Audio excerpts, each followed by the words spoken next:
Okay, Oh, so last It's week almost done, right? we started in the front of Sephiroth's cave Alright, so okay. after we fought some wind elementals, and through a series of godlike persuasion and begging and cowering rolls, we managed to not get blasted again. And so Sephiroth listened to us, heard us out. Um, Except the conversation kind of went a little weird. He got mad that we unleashed the lady from the bottle, so he went back down into his cave.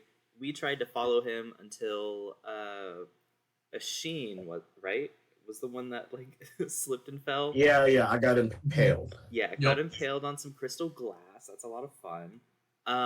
So he was able to fly out, and that's when we said, "Hey, maybe this isn't for us. Let's go back." So we made it back to Hota's, not Hota, Hota, right? Yep. Okay, cool. Yep. We made it back to Hota's hovel, in the side of the mountain, and then we decided on a different course of action. We decided to go visit the bronze dragon lair in hopes of finding some clues about jade bones, and through a day or two of travel through a series of connected tunnels, and with Cass's expertise in tunnels, we made it to the lair to find Jade Bones himself, who had set up station in the lair with the skeleton of the dragon, which is a little interesting, because that dragon was, alive a couple hundred years ago. But no, it's not. And Jade Bones said he was the one that killed it, which I don't believe, but we gave him some ancient tablets that we found back in Thalora, and he seemed super pleased with that. So we stayed the night, and we are getting ready to leave in the morning. Yep, I believe the other thing Beef that filled me in on that you guys talked to him. What did you guys talk to Jade Bones about? I suppose. Oh, so we gave him the tablets that we found in Thalora. He doesn't seem to know a lot about Islawin, if I remember correctly. Colby Christian, correct me if I'm wrong. Anything about it, really? He doesn't. Yeah, but we are planning a trip to Kesmar with him, and he did agree to come back to the conservatory now that he has basically enough materials to finish his thesis. Yep, exactly. Yeah, and that's kind of where he left off before. I think he said that he kind of was like, okay, now, like, you can stay in my cave, but you cannot stay in my little, like, area here.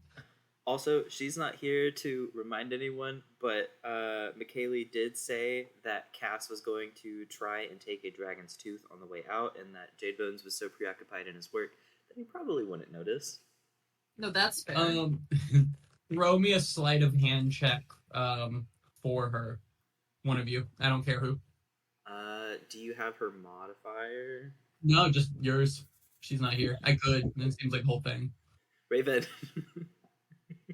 Does feel like Raven should be it. Okay. Yeah. I got it. Never mind. Oh, Arab. Oh, 9. Why? Sleight of hand. Why? You'll have access to Raven's character sheet from last week. What? Oh, okay. I was like, what? I'm like, where are you keeping that? I have to take off control of his. I'm scared. Yep. So that Cass is easily able to pop one off. So if someone wants to add to their character sheet, that they have that forecast probably. I'll keep it. Dragon tooth. Okay. And with that, we kind of left off with you guys going to sleep, and you guys did complete a long rest here in Jade Bones cave, not like in his immediate like area. He set up the basically a living space inside the carcass, the bones of the dragon, the bronze dragon, Thorax. And he kind of kicked you out of that part, said that he had work to do, with the promise that he would visit you at Aetherwood when he finished, and invited you guys to join him once you finished graduation, to join him on his research for his next book, which taking him to Kesmar. Did he mention why Kesmar? Yes, but I don't remember.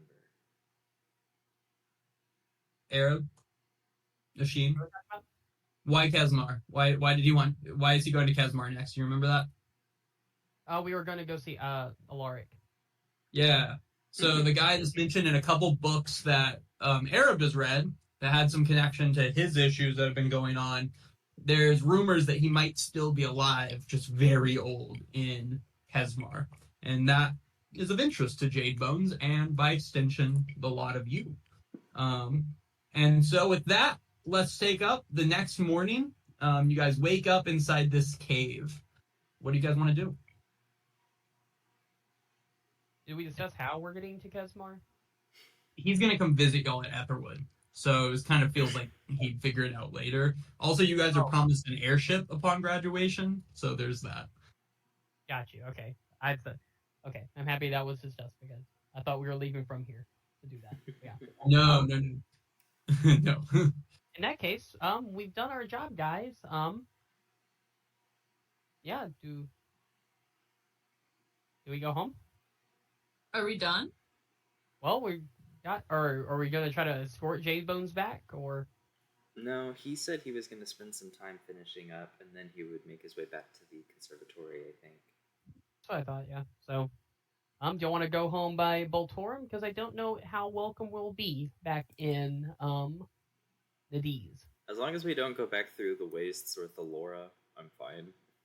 Yeah, so I think heading towards Boltorum would be even though originally I think that was supposed to be the more dangerous option, I think we've made it the safer option. It's Raven's new character name. Little Raven. Is that Little Raven? It's a really poorly drawn Little Raven. I can't make it bigger. No, I love it. I was thinking about asking you to draw one. Like, Did you draw it? No, I just looked up really poorly drawn Raven. I It love was it. between this or No, I this love bird. No, hold on. Let me show you the other bird. Oh, But I do like it. oh, man. I really like that one, though. It's so cute and Oh. different, right? Different. It sure is art. Mine's loading slow. Oh my god, that looks like I drew it. Anyway, Um, sorry about that. Yeah, so there is two ways out of this cave. There's kind of back the way you came, which takes you on a heck of a journey through tunnels and stuff, or there's kind of a series of stairs that lead down it, similar to what you took down at the blue cave. But as you kind of make your way to the mouth of the cave, can I have perception checks from the four of you? Is a 26 good enough? 26 is great, I Arrow. got a 20. 23, second grade. Asheen? Yeah, Raven's watching Cats pull off a dragon tooth. And did you not like your first one? So you tried it. Oh, is that Little Raven? Yeah. How did Little Raven get a 5? It's a bird. It has plus 30, so it's an 8. Okay. With that, as you walk outside, specifically Arab and Mog, really specifically, but all of you guys notice that the rain has slowed down pretty significantly now to where it's just kind of sprinkling, and it's been pouring for like 4 or 5 days now. It's been pouring down rain, flooding this entire desert. And as you're looking around, kind of just surveying the scene, off in the distance, the two of you guys see that, well, there's been like dark gray clouds pretty much overhead constantly since you guys met Ayla. These clouds have kind of dissipated till they're much lighter gray, bright. You can almost see the sun through. But way, way, way deep into the center of the waste, you see a very, very dark storm cloud with lightning coming out of it. And you hear thunder off in the distance, very aggressively centered over the middle of the waste. The girls That are seems fighting. bad. Yeah. I think, is much. Yeah, I think it's settled. We're going south. Yeah, I don't know if I want to go through that. I don't either. Also, as a reminder to you, the water they went up to the waste, and you guys did go to the waste, right? Where The are edge of we it? right now? Can someone? You have a little thing right here, the Bronze Dragon Cave. We Okay. never went through the middle because if I remember right, we went pretty much straight from Donna Oof over to Thalor, and then folded. No. After, since it's been raining, I think you guys walked past the waste somewhat, coming out of the Blue Dragon Cave, and you saw that the water had risen in that area. Yeah, because we came back to the spire, and it was basically like a whirlpool surrounding it. Exactly. Yeah, the water has risen quite significantly. But that's what you guys see off kind of in the direction of the waste. And the sun is starting to peek out to the southeast as of right now. I feel kind of bad because whenever we talked to Jade Bones, he made it seem as if Ayla actually wasn't a bad goddess. She literally just wanted a lush landscape, and then because we got her confused with another goddess of nature and destruction, we kind of unleashed an entire dragon on her. Yeah. So I mean, They have some of the best. From a book that Arab also has, that Ayla is a goddess of nature and not a goddess of chaos. And she just kind of. I've been reading the whole time. It's just that my rolls have been so bad, I didn't make it through the Alaric book, which is important. Yeah, no, that's fair. Struggling. Not a good reader. Yeah. Lots of information to consider. Mm-hmm. All right, so do you want to say goodbye to Jade Bones or anything, guys? Or I think he's lost in his own little world. I think we can just head out. All right. Yeah. Let's get going towards Voltorum. Yeah, you guys want to give me a little idea of the path you intend to take on this trip? Who wants to draw it out? I mean, something roughly here-ish? Should we go back through the cave? It might be a little bit of a detour. Should we go back through the caves and go visit Hota and see what the situation at the spire is like? Or should we just head straight to Voltorum and get the fuck out of here? You can also make it to the spire just by going down the stairs in front of it and heading towards the spire that way. It would save you some time, but... Oh, and we wouldn't have to go against that creature that we tried to get. Oh, the Grey Render? The what? Oh, never mind. Did he not give you a name for it? The gross little thing with the eggs on its back? What was it called? Nothing. Don't He's worry not about here. it. Tell us. Don't worry about it. Gray something. Kara threatened him with divorce.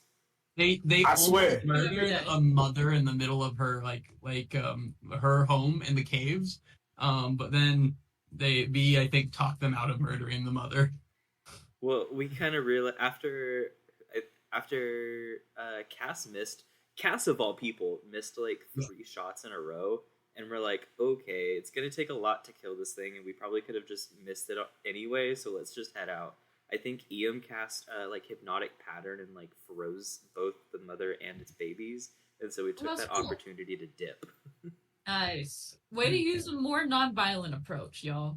So the goal is to make your way past the spire and then continue kind of trying to make cut through the rock to Voltorum. Is that right? I think so. I feel good about that. Mm-hmm. Okay. And we will not lost because even though Michaela isn't with us, we do have Cass's ability to not get lost if she's seen a map of the area. Yes, who can control Cass's character sheet? I don't have it. As 2 people, it might be. Oh, it's Eam. Okay. Marshall or Sheen, who wants Cass's character sheet today? I can't hear you, Christian. I'll play it. All right. Will you roll me a survival check for Cass?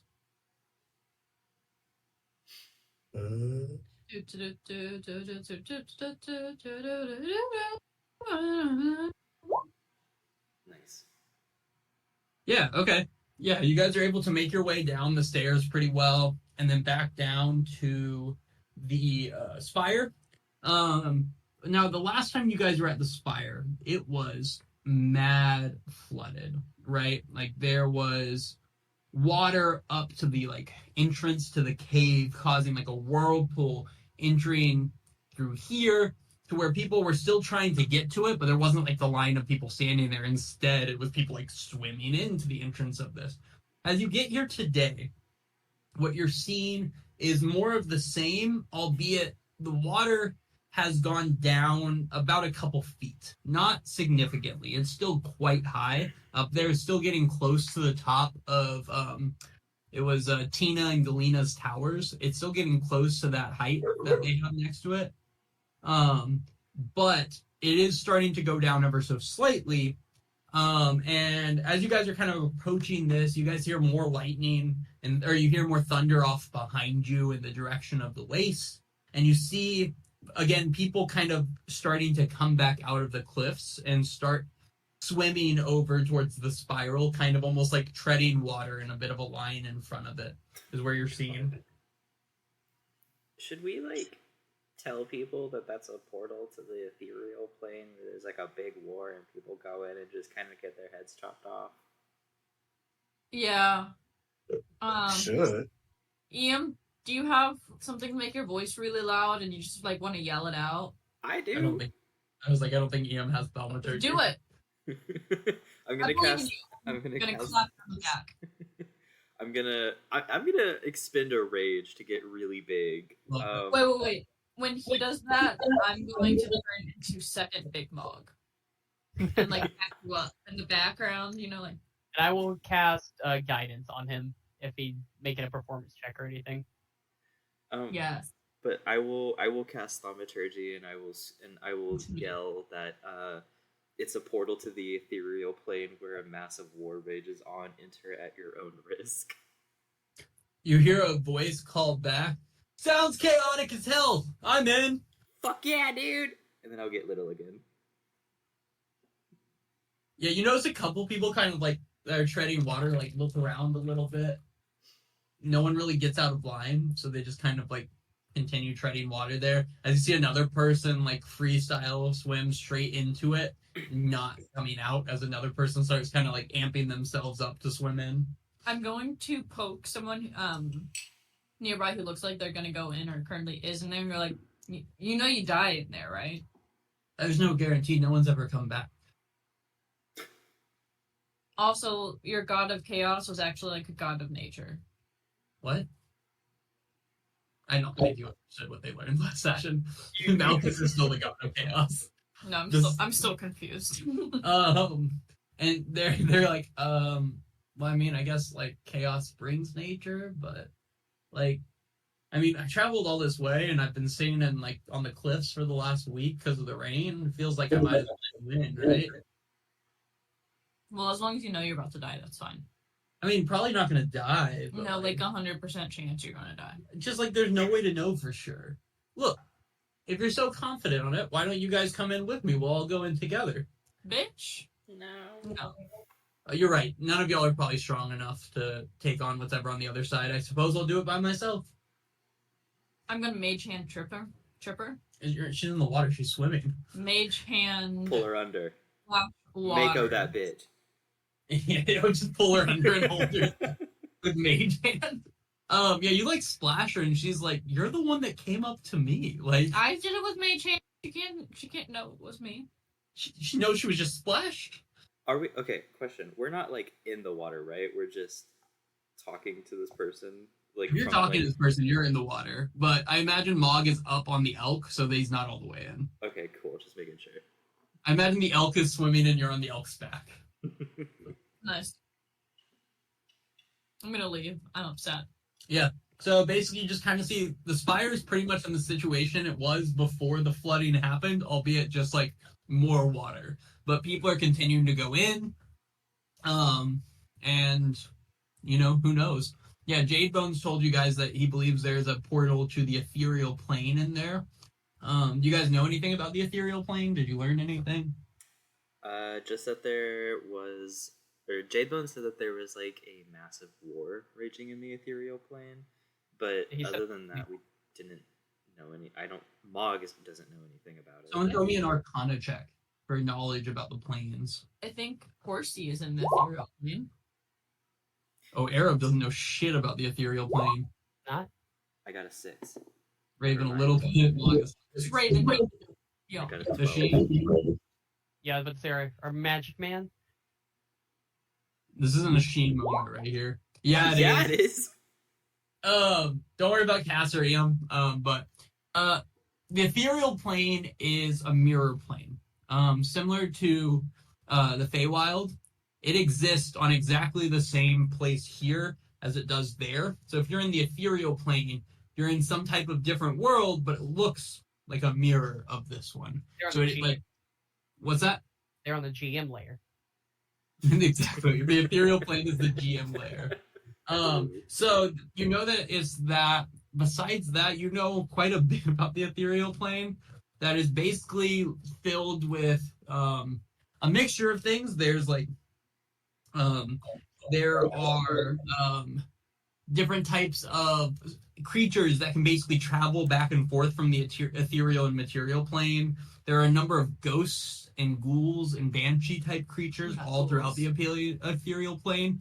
A lot of people that die basically get stuck in the ethereal plane and don't make it to like where they're heading. So because of that, it's kind of a grim place for the most part.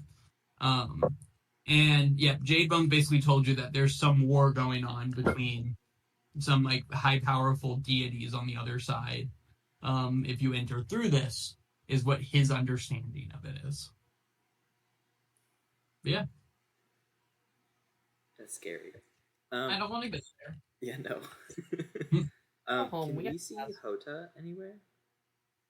You don't see her over here, but you can. The water has started coming down off towards like the sides of this, so there's a chance she could have set up her sandwich shop somewhere else. It's just a little too high of water here. Are we gonna go get some sandwiches? I don't think we need to. Speaking of which, why don't you guys take off? Has everyone been taking off rations? I've been casting crate food of water. Cool. Never mind. No work. We also lost our rations because we put them all. The reason we have to have Arab use a spell slot is because we left them on camels. Damn it! All those camels are done for. If they weren't before, they definitely are now. Yeah. True. Cool. Yeah, with that then, is there anything else you want to do at the Spire before you continue on your path? I will just add, Arab will randomly be praying at random points, just trying to get a response and be kind of annoying about it, because he's like, not praying has not worked so far. So yeah, what do you say? Basically, he's just trying to get a reply. He'll be apologizing to both Nadinus and to Malchus a lot for having their kids fight, and he'll just mainly he'll ask Saloon for guidance, of course, but then for the other ones as well, because he's like, throw me a religion check, a single religion check. You guys are hearing Arab in the back of the group. Okay, yeah. I'll let Christian hop in, or Tristan. Hey, Tristan. What's up? They left Jadebone. They are heading towards Voltorum to head home, is their plan, and they're passing the Spire right now. Why did we leave Jadebone's? He wasn't going to come with us for a while. Yeah, last session he said that he was going to stay and finish working on his like thesis, and then when he was done, he would head back to the conservatory. Oh, yep. So we weren't able to convince him to join us. Okay. Well, yeah, we did what we needed to. Yeah. He has to finish his research. So we're going to Voltorum so that way we can go to the shops. Well, that and because we don't want to go through the wastes, which is currently being torn asunder by lightning storms. And the rain has slowed down and almost it's just sprinkling now on you, except for over the waste. You see a massive thunderstorm going on directly over the waste, like dark clouds and lightning. And they say global warming's real, am I right? So Arab's in the back of the line of the group, and he just keeps praying, and he like finishes with one god, and he's like, Saloon, please give me this, and then he's like, Malchus, so like checking in again. Nadinus, sorry again about your like daughter and all. I mean, in a lot of ways we freed her. Ogma, you there? Anyone? And he just kind of going through the list, and it's kind of getting on each other's nerves. And Arab, where in line are you as you guys walk? And well, it's more specifically kind of wade through water. I don't know. I'd as far away from Ian as possible, it sounds like. There's Is there 6 of us total? Yes, 6 and Lil Uzi. 4? What happened to the elk? Oh, we and the have elk. the elk. Yeah, and the elk. And little Mog rat. is riding the elk because he's scared of water. Mm-hmm. Yeah, Arab, who would be at the very back of the group? I would be. You would be? Also, I'm a sea elf. Okay. McKaylee would be in the front because she's desert. Yeah, Cass is leading. I'd be second, yeah, because McKaylee would be leading. Okay, yeah, so you're in second. So as you guys are going, you guys just hear Arab, yeah, like God this, God that. And then all of a sudden, as you guys are just walking and he's rambling, you just see Arab just fall unconscious and start just sinking into the water. He just like limp falls forward and sinks into the water. And it only lasts for a second or two. Before he like kind of goes and like comes back up and he's choking on water. I'm gonna mage hand hitting his back. Yeah, he's sitting up, he's fine, but you're like hitting his back and he's like coughing up water. But Arab, what you have happened to you is that your eyes kind of go dark and you kind of feel a splash of water, and as you kind of look up, you find yourself just kind of like on your hands and knees staring at like a sandstone floor. And you kind of like survey the scene a little bit, and you're looking around and you see that the ground is actually has etched into it a map that's in the top northeast area. It shows Nairn, right? And it's very much a detailed map of Nairn. And down to the south of it, towards the west a little bit, you see a continent that looks drawn very accurately towards Kesmar. And kind of east of Kesmar, you see a map of a landmass that you do not recognize in any, like, at all. You've never seen this landmass before. It makes no sense to you. As you continue to look around, directly behind you, clad in this, like, deep red cloak, is Asheen, standing up there, and he's just standing straight up, dark red cloak on, hood up over his head, holding this like really tall glowing staff, and in one hand and in his other hand he's carrying this like glowing green lamp. He's just staring straight ahead. As you kind of look back in front of you, you see that you're on your knees, and directly in front of you is this small pot that has a single white daisy in it. And directly next to you is also kneeling, taking a knee, but there you're kind of like hunched over there, and just one knee straight up, is a young dwarf who's clad in this like bright white armor, and he has a massive hammer strapped to his back. As you continue to look up, you see that straight in front of you is this massive throne. And sitting on this throne is a person even taller than Ayla was after you guys freed her, and she grew to this humongous, like, 15-foot size. This man has to be 20, 30, 40 feet tall. And he has this deep, deep black skin that almost feels like when you're looking at him, it's like looking at the night, at like the pitchest dark of the night.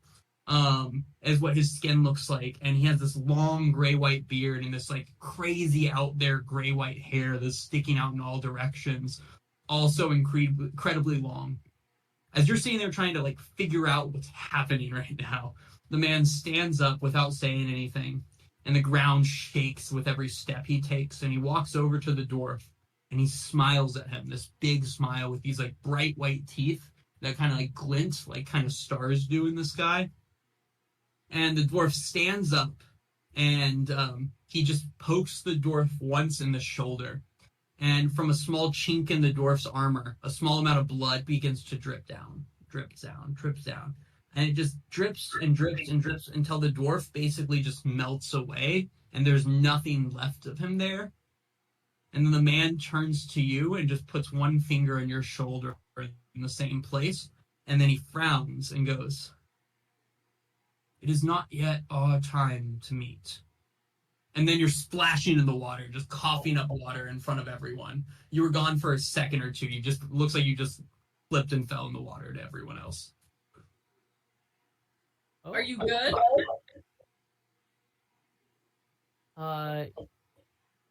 Yeah. Yeah. Yeah. Yes. Oh, fall off the chair. Was it Malchus again? Did he make you unconscious? I I I don't know. Um. Yeah. Let's finish swimming first, because I don't want to somehow re-trigger that while we're in the water. But next stop, I will explain what happened. I should get bonuses for swimming because I'm from an island.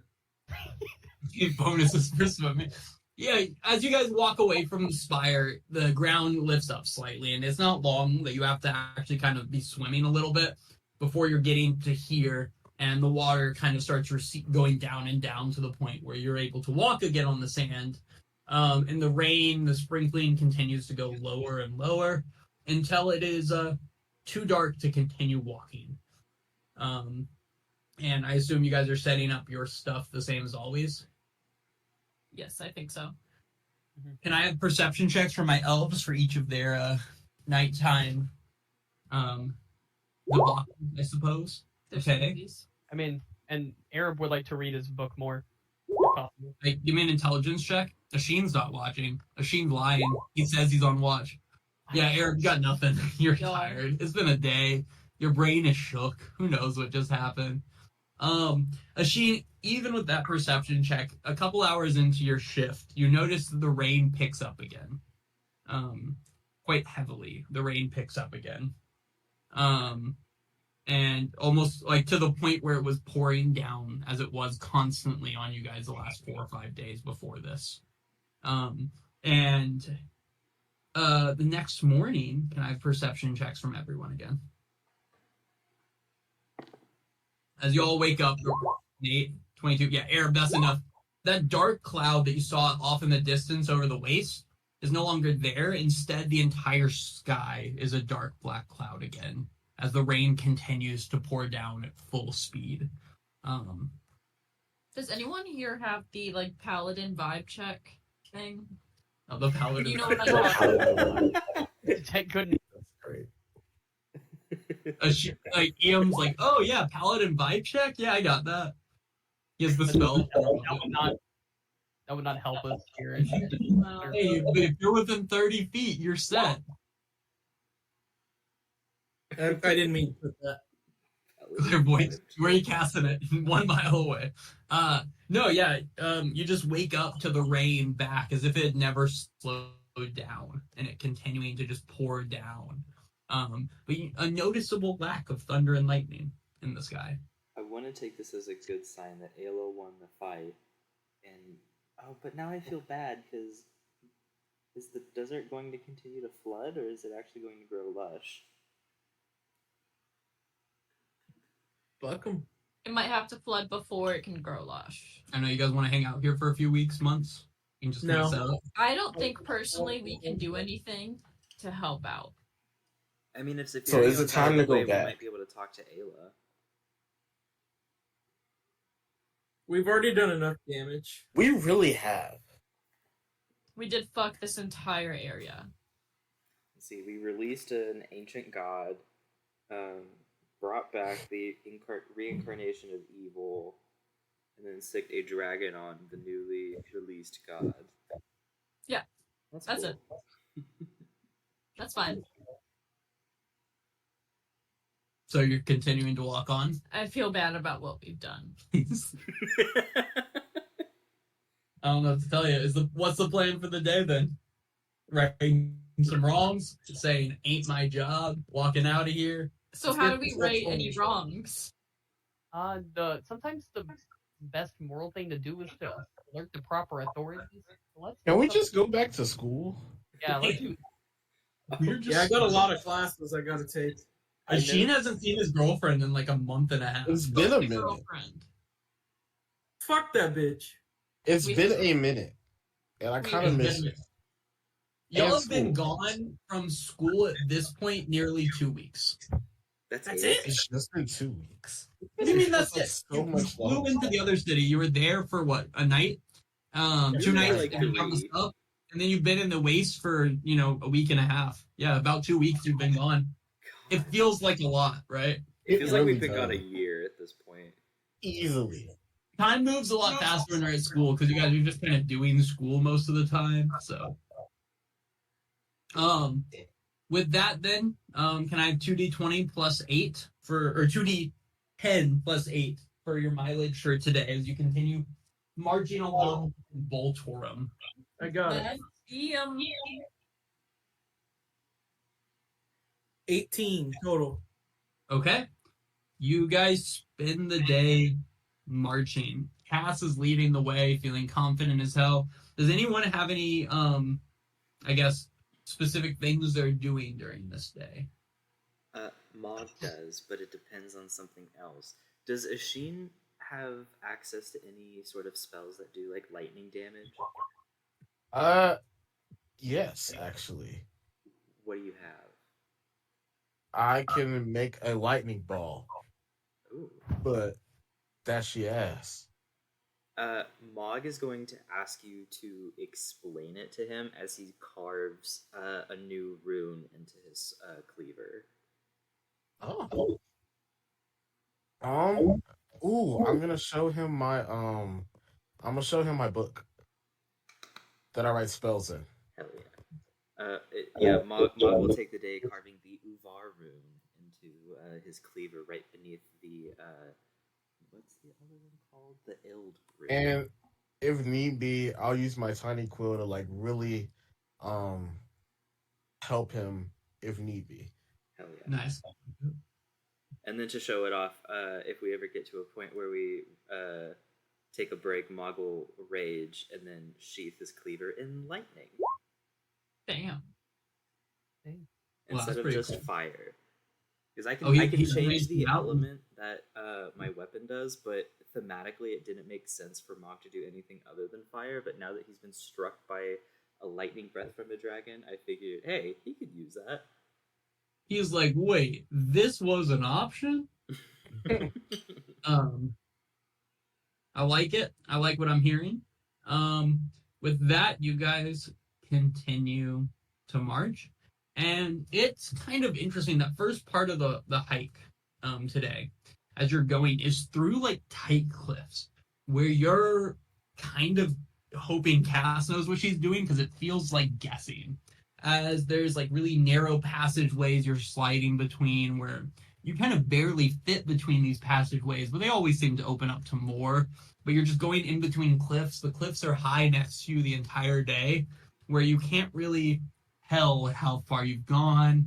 You're kind of guessing. You're hoping you're in the right direction. Someone throw me a Ashin, throw me a survival check for Cass. I took Cass control away from you. I apologize, but Ashin is doing it today. That's okay, I don't care.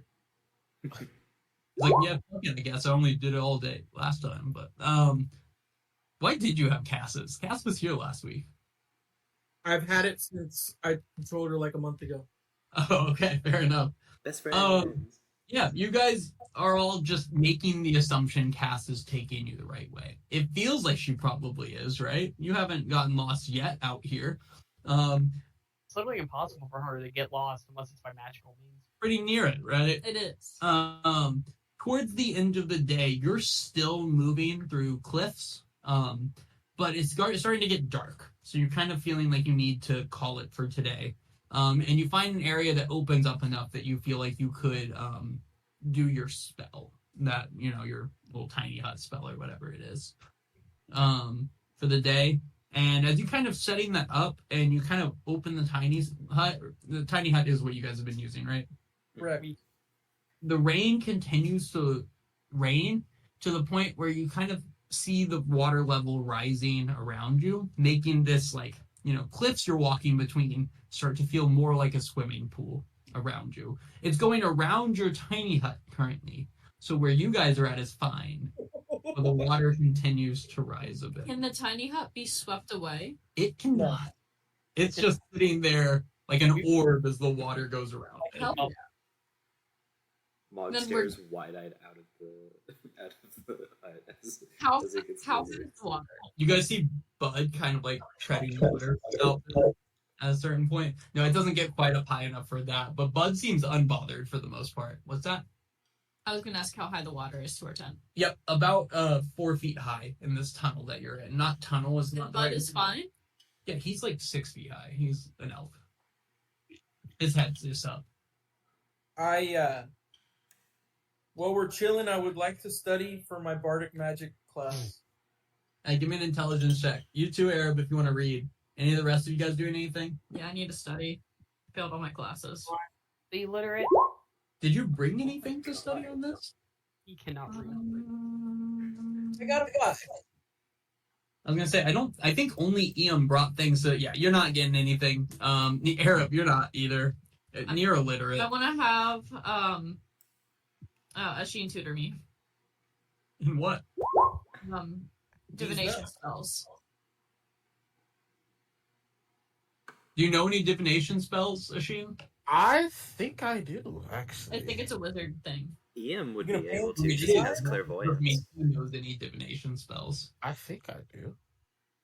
Is clairvoyance regardless. divination Mhm. by chance? Interesting. I think I've Comprehend taken- is too. It's see. Divination 3. High level. Ooh, I've big taken boy. divination spells. Big divination guy over there. Mog wants to read in his Gilded Grudges book. He didn't make it very far last time. Alright, throw me an intelligence check. Never mind. 9. Okay. I actually do know divination spells. Okay. Both of you guys give me an arcana check then. Right. Cool. Alright. You don't feel like you gained a lot from a couple hours of learning divination from Machine. We tried. But Sheen's not really a divination guy. Like, he has some spells, but that's not his thing. I have one. He has one. Is it comprehend languages? It is comprehend languages. You know, you have a ring of translation on. You sure you need that spell still? I really don't, actually. You got But, that prepared, but Well, I comprehend also- is different because you can read it, with yeah. comprehend. That's true. Yeah, with that though, the night passes. In the next morning, as this tiny hut is starting to wear off, you realize that the water is several feet high. So whenever you take out the tiny spell, y'all better swim. Can we do Mog another specifically. tiny hut? He has to let this tiny hut go to cast another one, I believe, and it would take 10 minutes of you guys in the water. Is that correct? Why are we going to make another tiny hut if the water keeps rising? Yeah, the rain is still coming down really hard. The water's only going up, not down. All right. What's y'all's plan as the tiny hut is getting near its end, Mog? Well, I can swim, so it's up to y'all. I'm gonna go sea elf and start swimming. You're just not a sea elf. I can turn into a sea elf. Gotcha. I don't think that gives you swimming speed. That's So not how you that wouldn't works. At first I was like, you're a changeling on a sea elf. Wait. So most of you guys can swim straight up. Mog, you said you don't know how to swim, right? Yeah. What does Mog do if they release it and water comes in? I think I'm the strength outside of him. What's that? I was gonna say I would help him at least get to the surface, and then we can get him on Buck again, because I have the highest strength outside of him, I believe. I could rage momentarily. It would use one of my rages for the day, but I could rage and get big until I get to Bud. No, bro, it will make you like harder Wait, to pick up. Why don't we just Stay have small. Mog? Wait. Why don't we just have him cast fly? I think expending a rage because Mog gets up to 10 feet tall. I know the water is like high right now, but I don't think it's 10 feet tall. He can just walk. But it doesn't last very long unless I'm in combat. Yeah. Well, I I would. can punch him every round. For like a minute. Roll into initiative. I'm just like, fun. Well, But if Arab can help Moggs get to Bud, that would be very helpful. Yeah, give me just a strength check, Arab.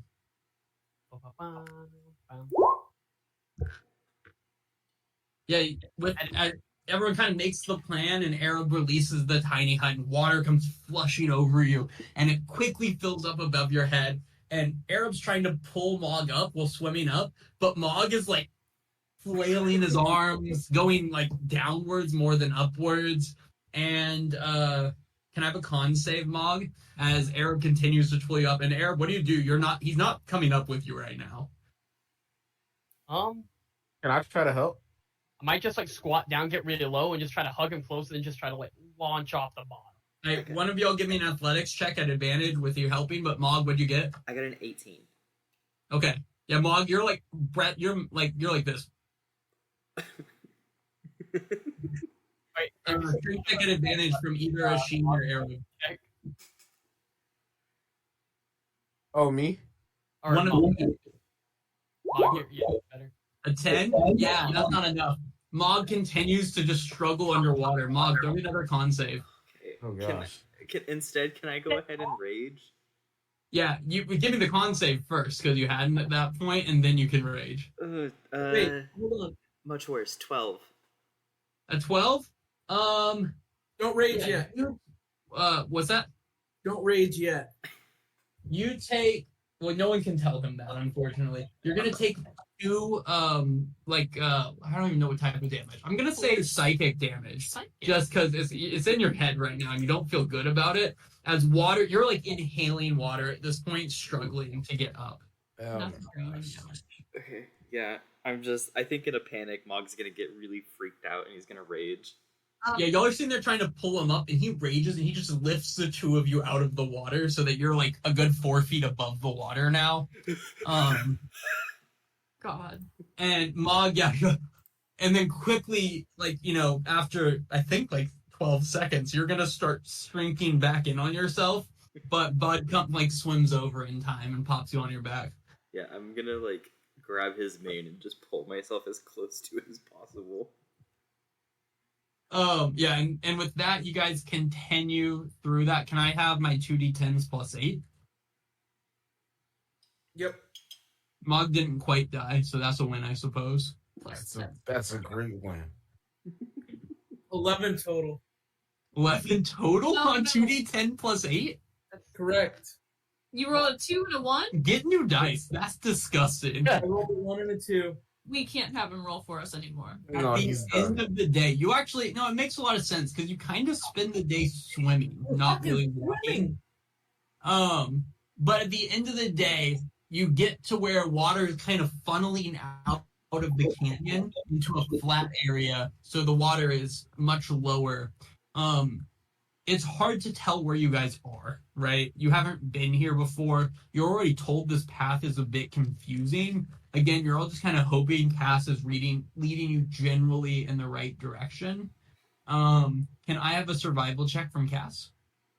As you guys are able to be on somewhat dry land, albeit the water continues to pour above you.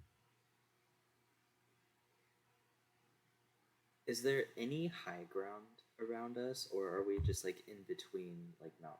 There's cliffs all up above you, Okay. but they're jutting straight up like you see them on the map. They're not easily climbable cliffs necessarily. Asheen, can I have a survival check from Cass? Yes.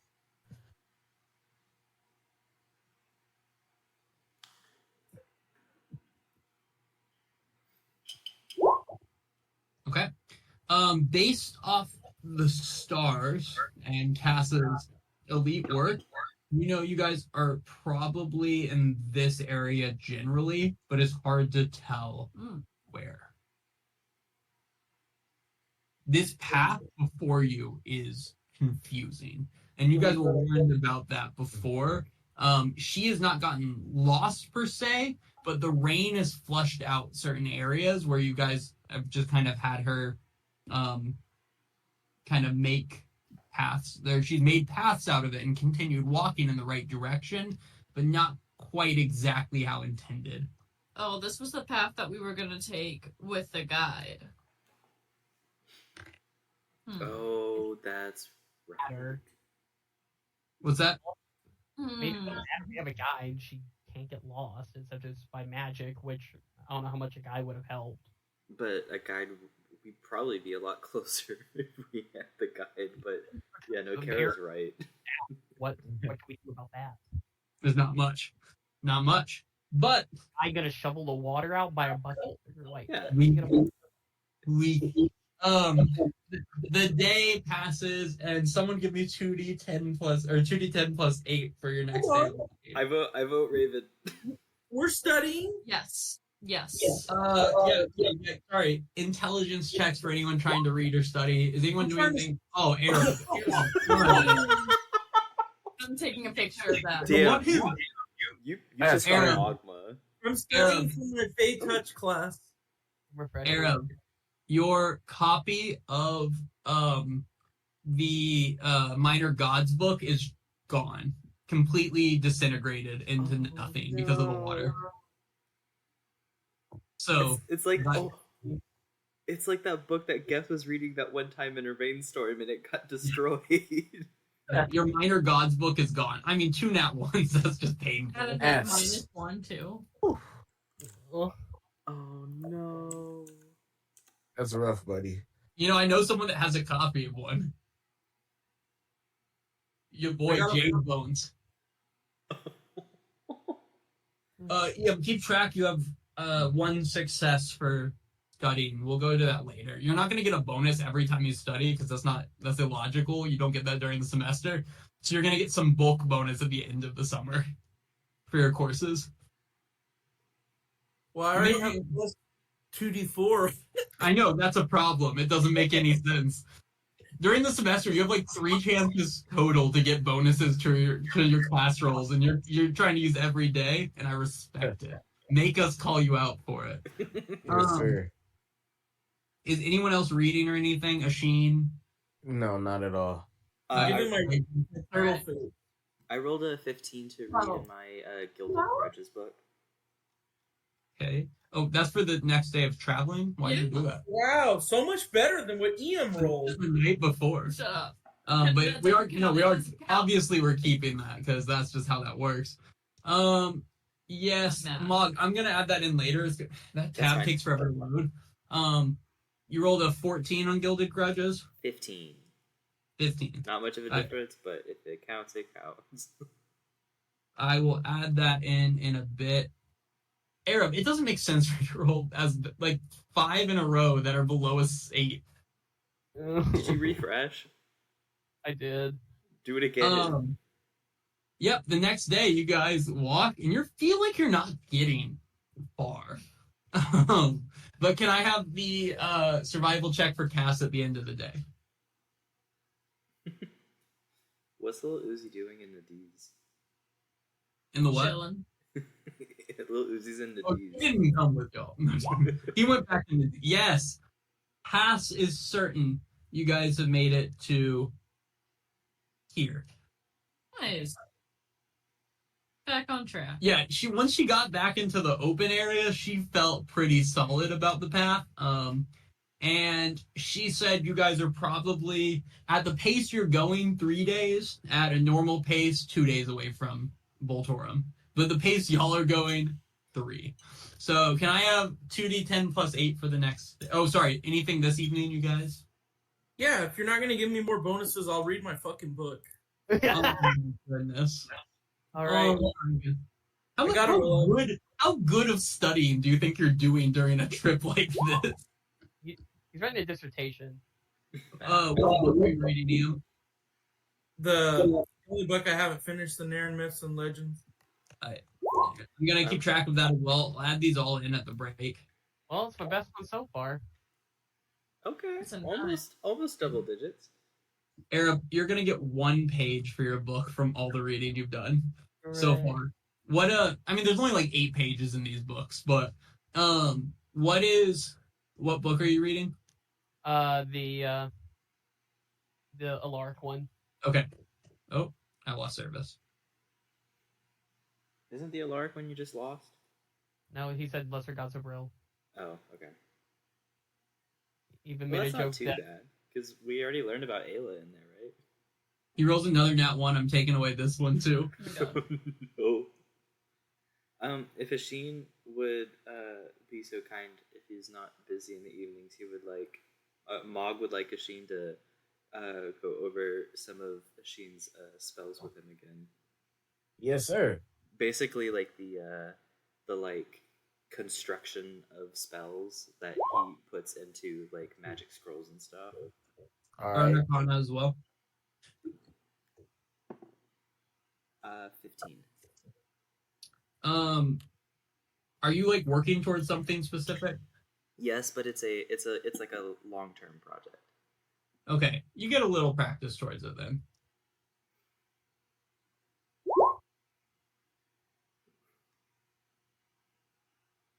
Why'd you roll another survival? Oh, we haven't moved on yet, but I like what I'm seeing. You never know when you need one.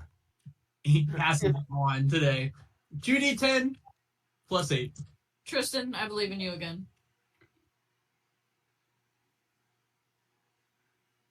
11 plus 8 is 19.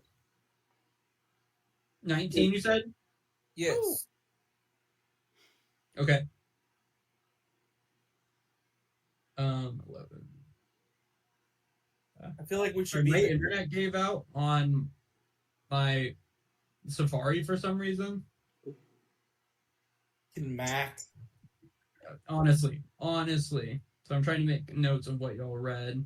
It's still that fucking sparrow in the rafters, motherfucker. Ruined. Facts. Y'all continue traveling, and with that 22, you know that you feel confident you're gonna make it there tomorrow. To Boltorum. The real question is when during the day. One more evening of rolls if anyone wants to. Yeah, he's gonna spend the evening tuning his uke. Arrow. I'm gonna rope Ashin into practicing divination with me again. Oh, I'm just popular. You're playing your uke, Ian? I'm tuning it. Hey, all I'm saying is that, Laurel, I don't think was ever a good teacher. Maybe Ashin is, and he's like the next headmaster of Aetherwood. Yeah, that was good. You feel like you did. Jeez. You learned a little bit. You feel like that. Mog's going to review what he learned from Ashin the night before. I like it. I'm trying my hardest. Ashin's out here teaching. Ooh, 21. He's doing good. 25? 21. 21. You feel like you recall last night really well. Last night was a mid-tier night of learning. Oh, okay, cool. We're getting it. And then I'm turning my uke, that way I get bonuses tomorrow when we get to Volterum. I'll throw you a +1 to a performance check if you roll. Plus 1d4. Let's do a 1d4. Let the dice decide. So whatever next performance check with your uke. And with that, 2d10 plus 8. Look how close you are. It should be a guarantee you make it, right? Not once. 2 ones, 2 ones. 18. What did you say? 18. Oh, wow. Yeah. Late afternoon. Like the sun is already setting to the west. Y'all's asses roll in to the town of Boltorum. Is the rain a little lighter towards Boltorum? Give me an insight check or nature. Probably nature. I'm gonna go nature. It's not nature. It's Nature. Nurture. Arab 18. 18. Between the two of you, I feel like it's maybe a little lighter here, but this area is still desert, and the rain is still coming down hard. Okay. As you guys walk into town, you guys are coming from this area off in the distance. You're coming into town from that direction. But this is what you see. It's night. Do you want to just tiny hut it, or do you want to find an inn?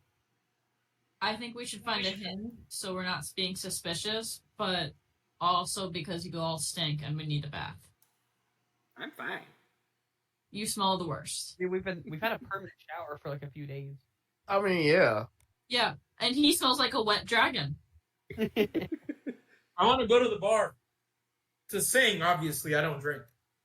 Okay. I want to go get drunk, so... Do we see an inn? Give me a... Like, are you going to ask someone, or are you just looking around to see what you see? I'm gonna. Just looking around. All right, Are there any guards? You do see an inn. You do see an inn. It's called the Clockwork Cavern. I feel like you wrote tavern there, but it says cavern, so I'm gonna roll with it. You see a thing titled that has a sign that says the Clockwork Tavern, and is a clock that has the arrow or like the time points to it to say 5 p.m. Nice. I'm gonna walk in. Fucking Margaritaville. So sorry, I'm reading. Really ironically, B planned Voltorum out, and I'm playing it, and I planned Nadiz out, or at least the beginning of it, and Brendan played it. So here we are we're gonna work through this together as a group. This says a tavern run by a small family of gnomes. Do you think that means that the gnomes are small, or the number of gnomes are small? Both. It has to be both. Yeah, well, when you guys wander in here, you see a small family of gnomes who seems to be running the place. There is an older gnome male sitting behind it, behind the bar, and there is a very, very busty gnomish woman walking around serving drinks, like aggressively busty, to the point where you're like, those have to be almost magically enhanced because they don't seem natural completely. Like, are you talking about those girls who have boobs like out to here? Yeah. But it's a gnome. And she wanders up to you and she says, well, why don't you just find yourself a nice place to sit? And I'll be right over to take your order. This close to Pride. It is Pride. Exactly. Happy Pride. Ian's gonna look, is there anybody playing Is it any her music gay or episode or anything? not? What about her? Did you not? Is it because she had a slightly masculine voice? Now. No, I was still on the titties. I didn't even hear that. Oh, It's because of Sheen put in the chat, #need that. Awesome. I didn't even see that. That was a lot of a laugh. Yeah, you guys look around and there is quite a number of tables here. In one part of the room off to the side, there's a booth with a round table that has quite a few people sitting at it of a variety of with a variety of people at it, like of different races and sexes and everything. And then you see pretty much besides that, open tables. There is one guy passed out drunk at the bar, a dragonborn guy whose just head is on the table and he's holding like a half-drank glass of some brown liquid. Is there anybody playing music? There's literally a table with about 6 people at it, and then this guy drunk, and now y'all. And then Is there a So bar you said no. to go up to? there is a bar. Okay. But there's also the woman told you that she'd come back later and take drinks orders if you all wanted to sit down somewhere where you can go up to the bar. There is a small stage set up though. That has a nice cool clockwork pattern on the ground there. Hey buddy, go play. I'm gonna walk up to the barkeep. Yeehaw, what can I do for you, kid? Howdy there, partner. Was just wondering if you guys had any entertainment planned for the night. Entertainment plan for that? Well, it's a bit early till the entertainment comes out, but if you want to wait up a few hours, they'll be here. What's the entertainment? He looks at you and gives a grin. He says, well, Susie Beth, this kid's asking what the entertainment's gonna be. And she lets out like a laugh where she's like, oh, kind of like that, is the laugh that she gives. And she says, well, he's in for a heck of a treat when they do come out. And this guy's like, you are in for a heck of a treat when the entertainment comes out. Can I interest you in a jar of gear oil or some steam punch? Steam punch sounds I've got a proposition for you. Well, let's hear it. You give me and my friends some rooms for the night, and I'll be the entertainment. And I'm gonna bust out my uke and lay it on the table. He goes, well, here, and he like picks up the uke and kind of like looks at it and holds it up. That's a mighty fine craftsmanship, if I do say so myself. And he puts it down. He goes, but your entertainment might be more welcome at. Well, you can play now if you like, but I'm not giving you a room for it. One of the other taverns might be a bit more interested in music. You see, people come to the Clockwork Cavern after dark for, well... Is it titties? It's a titty club. That's right. It is titties and All a right. whole bunch of else too. Whatever coin you got can get you. You know. So if you want to, play some nice mellow tunes, you're welcome to. But I can't just be giving away rooms. We use them. I'm staying regardless. Okay. What other taverns are around? It don't matter. Well, I'll tell you, there's a couple other taverns, and at this point, you feel a hand on your shoulder, and you turn and see a Goliath in he's wearing basically a cowboy hat and a vest and assless chaps and nothing else, right? And he has a hand on your shoulder, and he says, "The other taverns in town are trash. There's no business going to any of them." And just his hand on, and all of you guys are watching this guy. This guy makes Iam look like how everybody else makes Cass look. Hey. I'm gonna come stand up next to Iam. Hey, Iam, I can't do titties. I'm only 14. Let's go. And I'm gonna take his hand. And as you guys are walking out, you hear the guy as you grab his hand, you hear the guy leans over the counter towards Cass. He says, "You looking for a job, little lady?"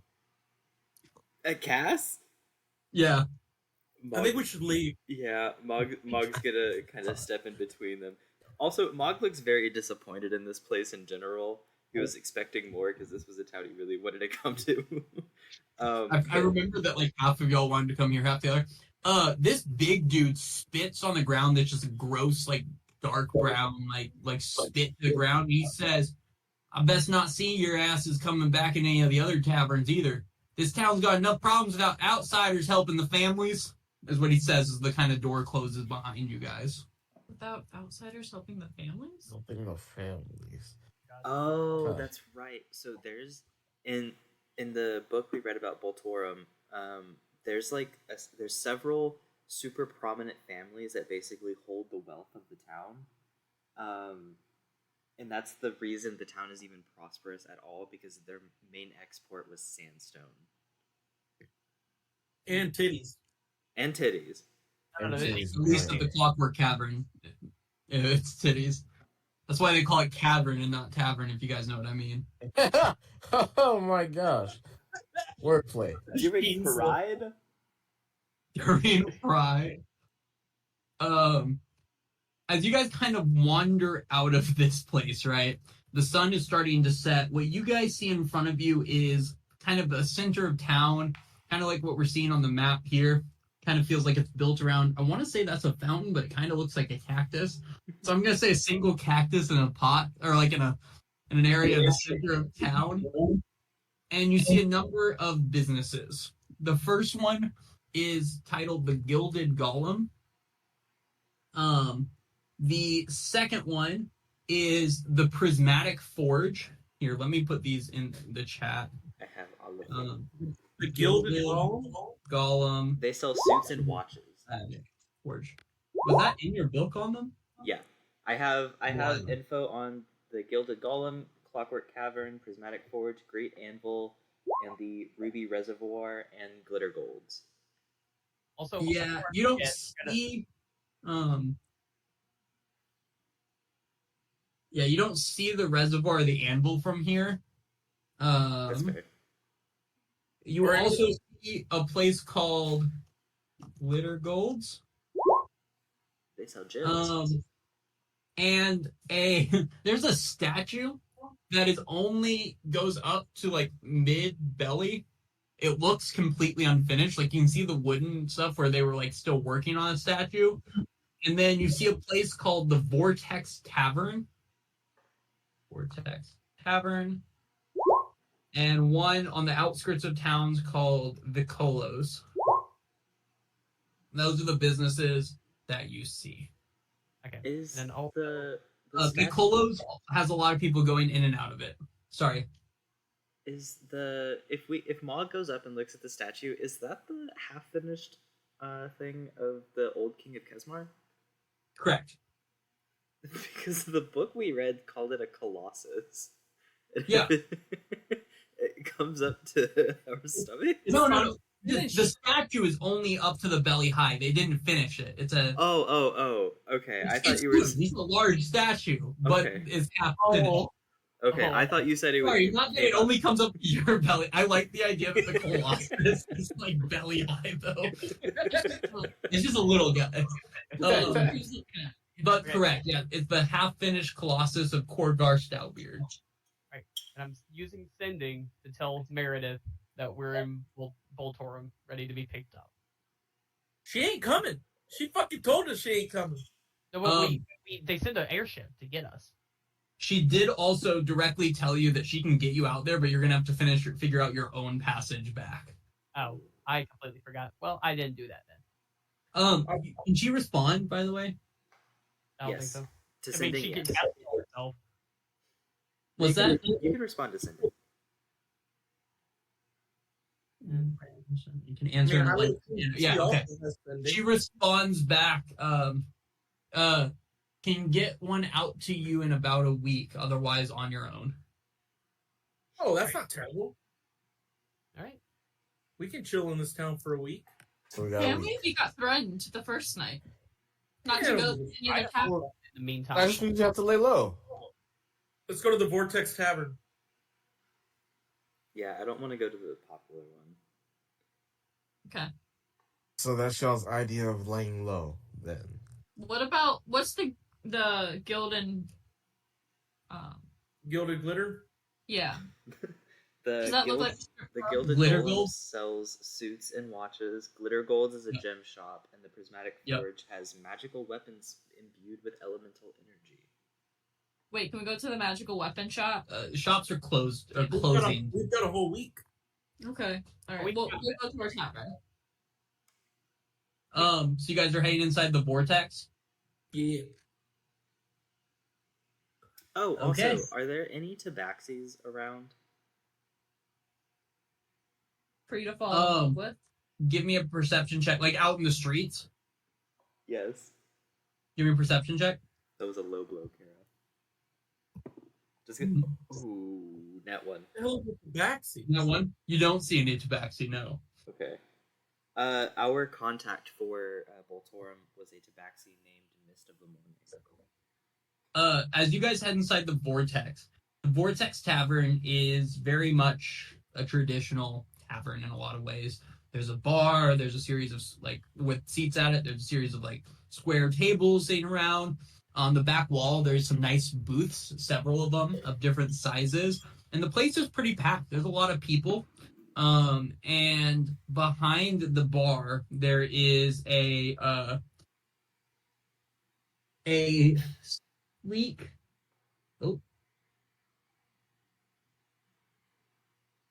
Yeah, there's a kind of gray but sleek tabaxi woman who is serving drinks to people and occasionally breaks out to a small song. And she kind of sings like a very like traditional type of like traditional Nairn music is what she's kind of singing to people. But it's pretty busy in here. A lot of people here in the Vortex. Okay. Let's go up to the bar.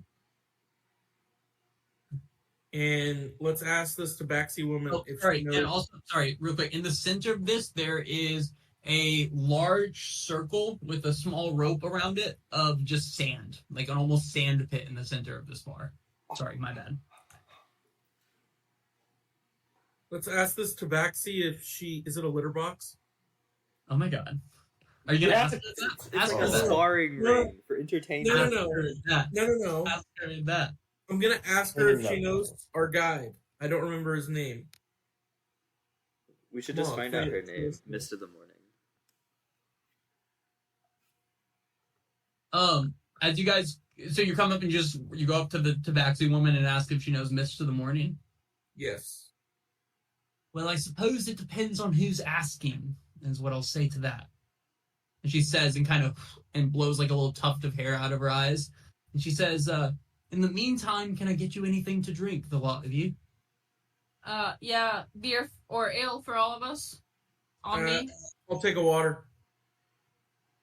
I'm Mormon. Yeah. I can take his if needed. Hey.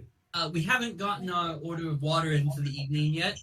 From over at the reservoir, the Ruby Reservoir. But you're welcome to have a glass of water. I just recommend purifying it first, or anything could happen. Hold your water if you need me to. I have.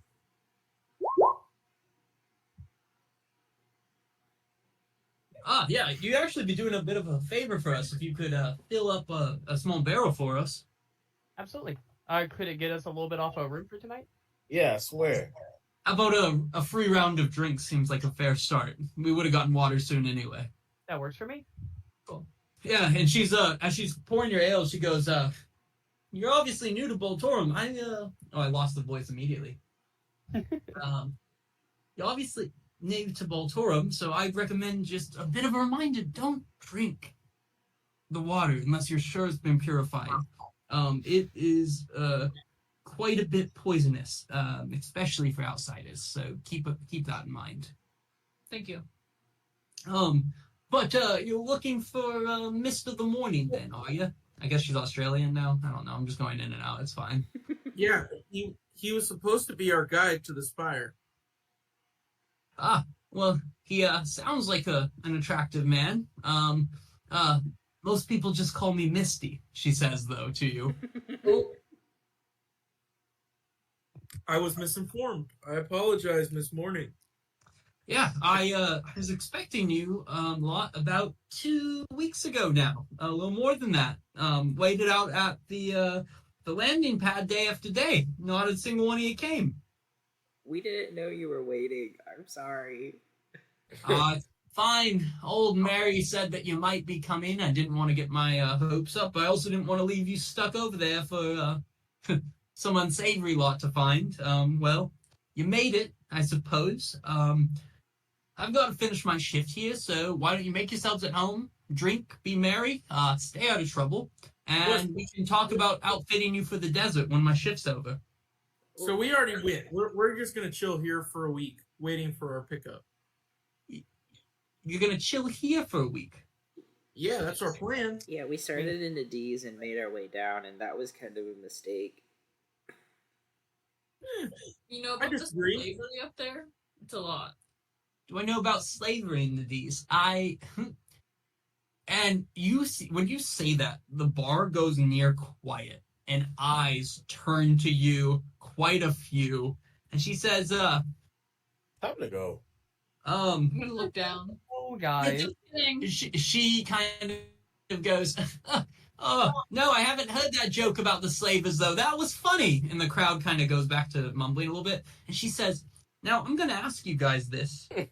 Drink, be merry, and stay out of trouble for one night, and we'll talk about outfitting you for the desert after my shift, okay? Yes, ma'am. Yes. Wait, one more question? Nope. And she pushes ales to you and goes and starts helping someone else down this thing. Is there anybody else here that can rent us a fucking room? She got your room as well. You just have to pay for it. Well, that was going to be where we negotiate some here. No, it's fine. Well, I'll pay for it. Yeah, keep telling this woman about the slaves and things that, if anyone remembers, the slavers were coming from Baltimore. I don't remember that. I don't remember that at I all. don't remember that, actually. I'm the only one that remembers it? What? Yeah, Arab, I feel like Raven was like, what about the slaves? And Arab was like, no. He's British now. Where else would there be an item on this map? We've been to 2 towns and 2, disaster zones. Yeah, 100%. What are you guys doing as you guys have your, ales handed to you? I am drinking and pretending to smile. I want to go and talk to some of the other people at the bar. Yeah, so at this bar, there is, like I said, there's tons of tables, a good amount of people, quite a few lizard folk, a number of dwarves and gnomes, halflings, humans, elves, all kind of spread apart. There is one table at the back That is, let me check this. Yeah. There's a table at the back that has 8 people at it. 4 of them are humans. 2 of them are really large dwarves. And the other 2 seem to be elven of nature. But besides that, everyone else is just kind of randomly spread about. So you're just gonna have to kind of tell me who or what you I want want to walk up to that big table. Yeah, the table with 8 people. Yeah. Okay. I'm gonna say, hello, my name's Ian Tongi. We're new around here visiting. Just wondering if you had any tips for, getting around town, anything we need to see before we leave. You hear this, Vinny? I must be the welcoming crew or something for this chump to come up and just walk over. Yeah, how you doing? Welcome to the town of Baltorum. Let me stand up from what I'm doing with my friends here and show you around. How's that? Would that sound like a good time to you, bud? Yeah, actually, that sounds great. He grabs your hair and slams your head against the table. He goes, why don't I knock his teeth out here? That seems like a pretty good time as well. I'm And gonna, he's like I'm gonna holding a rush fist over. up to your head right now with your head like pushed down. Like, I'm sorry about my friend. We were. I'm gonna whisper sleep at level 3. All right. No, don't. Roll it. Let's see the I damage. need it. Let's see the damage for this guy. Yeah, it was one of the dwarves that grabbed your head, so it is possible. It's not one of the elves. 41. 41, okay. That ain't And bad. let me see. Not bad.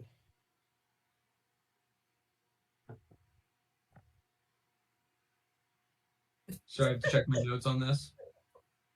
This is awesome. This dude drops asleep, and then immediately after, Lil Uzi drops asleep. And then these other 7 guys stand up and start grabbing at you and pushing you towards the center of the room. Hey, man. And they're kind of like making a wall. They're pushing you. You can give me a strength save if you're trying not to get pushed as you get pushed into the sand. Can I help and try and intervene and just kind of Yeah, this shove is such a them problem. back? Yeah, they keep pushing you. That 9 is not going to do it. Yeah, you can attempt to intervene. Give me a strength check as you are pushing into the crowd to kind of hold them back. 18. 18? Yeah, 2 of them kind of grab you, and you're kind of grappling with this one. And one of the human guys takes Ian, pushes him straight into the middle of the sand pit, and then just winks at you, Ian, and you just drop through the sand and just disappear from the room. The sand kind of shifts for a second and closes. Everyone kind of looks around. As you're looking around and figuring out what's happening, the one that had gone to sleep, his buddy wakes him up, and he walks over to your face, Mog, and he says, so I suppose you want to meet me too, since I'm the welcoming committee and all for this town, huh? I'm going to rage and tower over him.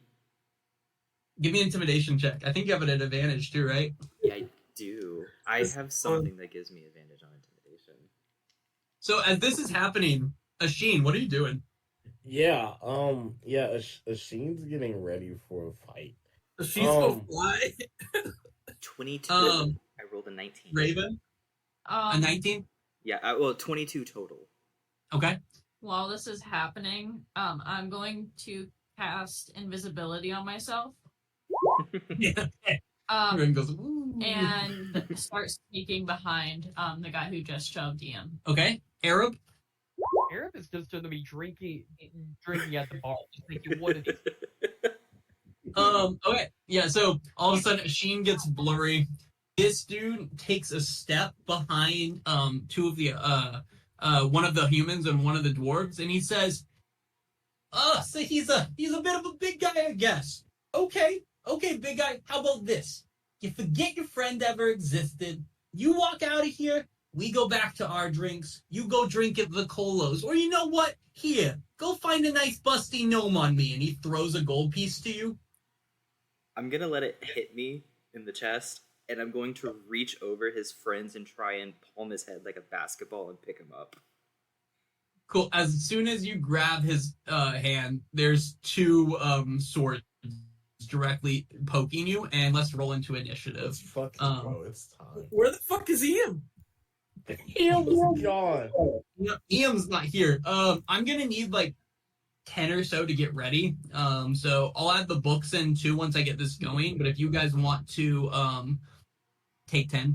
Well, I'm sorry that my party's like this, and they're making you do extra work. That's on them. That's not Arrow's me. like, guys, let it go. And Iam's like, nah, fuck these guys. And now he's gone. So And then he threw Arab into a pit. What was Bog supposed to do? For a week and do nothing, and we're starting a fight for no reason. Misty literally said, make it through tonight. And you said, I want to go to the table of 8 dudes. That seems like the right Simple choice. fucking question.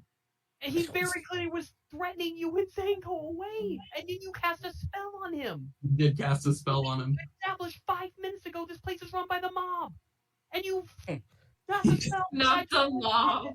The fucking mob. This is crazy. He's definitely going to be one of the prominent families, which is going to be bad for us. So we have to leave tonight, but crazy. Oh. Crazy. All right, see Wild. y'all in a bit. I'm gonna take Alright. Nova out.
I was just trying to meet new people.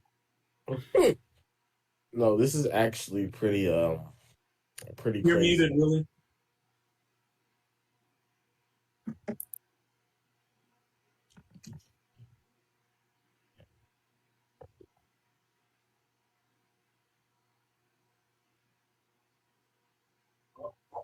I said, well, you objectively met new people. Technically. Sure. No. Would you make me a little fashion? Yeah. Cool. Having a leaf feel in it. You don't have to sit on your chair. I'm sorry. Oh, sorry. Before that, can everyone wait for a second before rolling into initiative? Clear turns. Clear. Hey, Hey, you're rolling into Will. initiative. What's up? Will you give Cass to my boy over there? He look lonely. Oh, Ian? That's actually a good idea. Also, I'm still invisible, just so everyone knows. Someone needs to do, or Ian, you'll have to do Lil Uzi as well. He's asleep. I think he means me because he messaged me. Wait, who fell? I did. EM. Oh, you did. I thought Arab fell. No, No, Arab's not involved. he's at the. Just watching. I also assumed Cass would be like, "What are they doing?" And I put her at the bar with you. No, it's true. It's true. And then Arab, will you then do Little Uzi?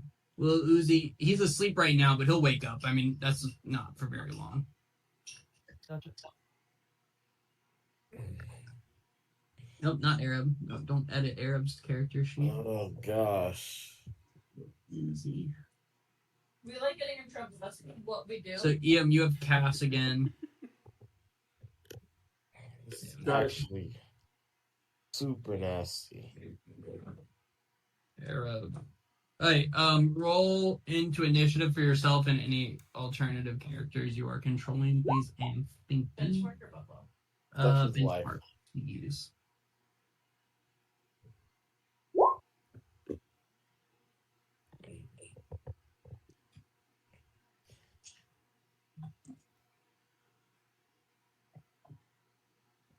Is that cat supposed to be the backseat woman? Yeah. It made me laugh. I love using just like last time I used like a little anime cat for it, and Brendan got mad at me, so I didn't use an anime cat this time. Colby, don't bring up Lil Uzi's token that big. But I don't. no, I tried to open up his character sheet, and I'm sharing the screen. It's not a character sheet. It's just a picture of Lil Uzi. He's right there, right? Oh, I thought you're sharing the screen. I was like, what? That's I don't have hilarious. Have What- a big picture of Lil Uzi. What's his character sheet? It's literally just a photo of him. I don't understand the question. Your drink. Thank you so much. I'll figure it out in 1 second. Let me just get these guys. Hey, Colby and Marshall, did you see Dr. Pepper took over as the second most popular drink?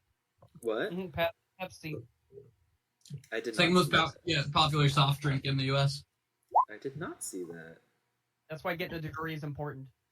I saw it. That was so funny. Kara sent me that.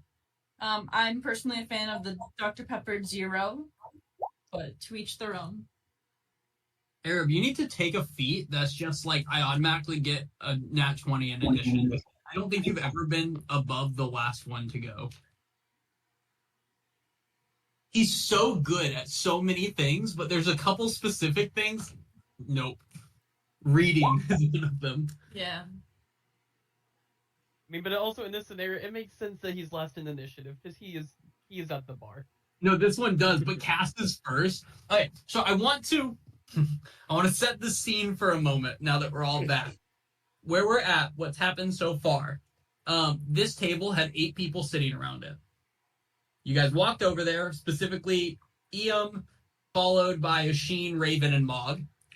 Raven, you are invisible and you are making your way behind, so I'm going to put you right here, actually. Yep. Does everyone else feel like that's decently where they were based off my description? Yes. All right. Eam, you're right here. Just gone. And so you walk over to these guys. He's like, hey, like, we're new here. What do we do here? This dude looked at his buddy Vinny, this guy right here. looked at his buddy Vinny, got in Iam's face, threw him on the table. Iam said, sleep. The dude slept. So everyone started pushing Iam into the sand pit. Iam then fell through the sand pit. Mog is like, whoa, what the hell, gets big, and he goes to grab the guy who was speaking's head right here. These guys pulled swords out, and that is where we are currently at. No one has swung. The only thing we know is Iam is missing, and there are now weapons drawn, and Mog is huge. So we are to Cass. So, Iam, what is Cass doing? Here's the problem. I really want to attack, but I also don't. What would Cass do? Cass would try to alleviate the situation. She would, I agree. I am going to put red dots on the people that were at the table because I know there are a lot of townspeople as well. Don't let innocent townspeople getting caught up in this. You notice they are unbothered to this point. They don't seem to be getting up or stopping their drinking in any way. Just wait. But what does Cass want to do on this turn? Cass is going to walk over to the edge of the pit. Yep. And she's going to ask this guy, yep, what happened to my friend? Okay. He'll respond on his turn. Anything else from Cass? She's going to ready a bow attack. Ready a bow attack at which guy? The main guy. Okay. Cool. This person is going to... Come on. Start it. Move to here. Yeah. And is going to attack Mog. Yeah. And on his first turn, he gets it at advantage, actually, because you have not gone yet. So 2 attacks coming at you at advantage. First one is a 25. Yeah. Mog, and the second one is a 14. Second one misses. Okay. And that will deal 7 piercing and 7 piercing and holy fucking shit, is that real? Okay. And If this is an assassin like subclass, Yeah. then this is gonna hurt. 37, 42 poison damage, and can I have a con save? Holy shit. So they're 7 done. piercing is half, so that will be 3, but you take the full 42 poison. 13 plus 6. 19. Cool. So you will take half of that, actually. So you'll take The 21. poison. So Yeah. 24 total. 24 total. Yeah, so you see this person kind of slink over the table and just slowly and quietly pull out a blade, which they just slide into Mog's back. And Asheen, you see that. This, like, glinting blade just enter Mog's back, and Mog kind of let out, like, a gasp as he is a smidge poisoned. And with that, Mog, it's your turn, actually.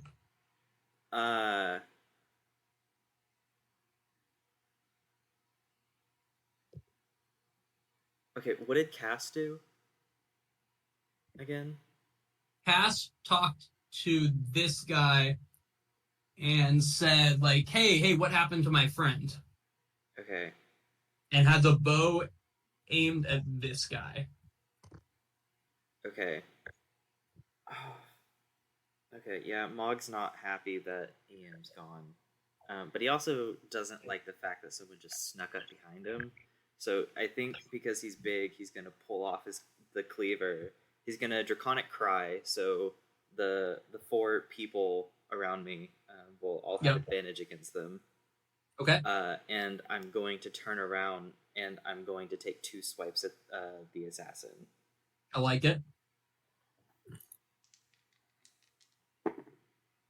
First one. Oh, damn, that was so close. 27 on the first one. Close to what? That does hit. 20. I rolled a 19. I wanted a nat. Gotcha. Yeah, no. Yeah, that definitely hits. Okay. Oh, God. Sorry. I forget this is a lot of math now. It's okay. I messed up. I could have taken more damage away from you, and I didn't. I'm okay with that. More is they're Damn. gone. Okay, so He had more he could do. D6.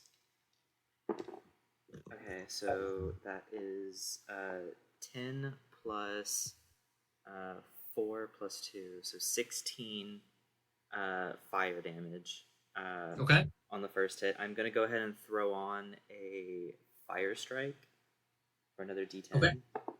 for 9. So Nice. Yeah, you're going at this guy. 20 was that 25 on the first hit?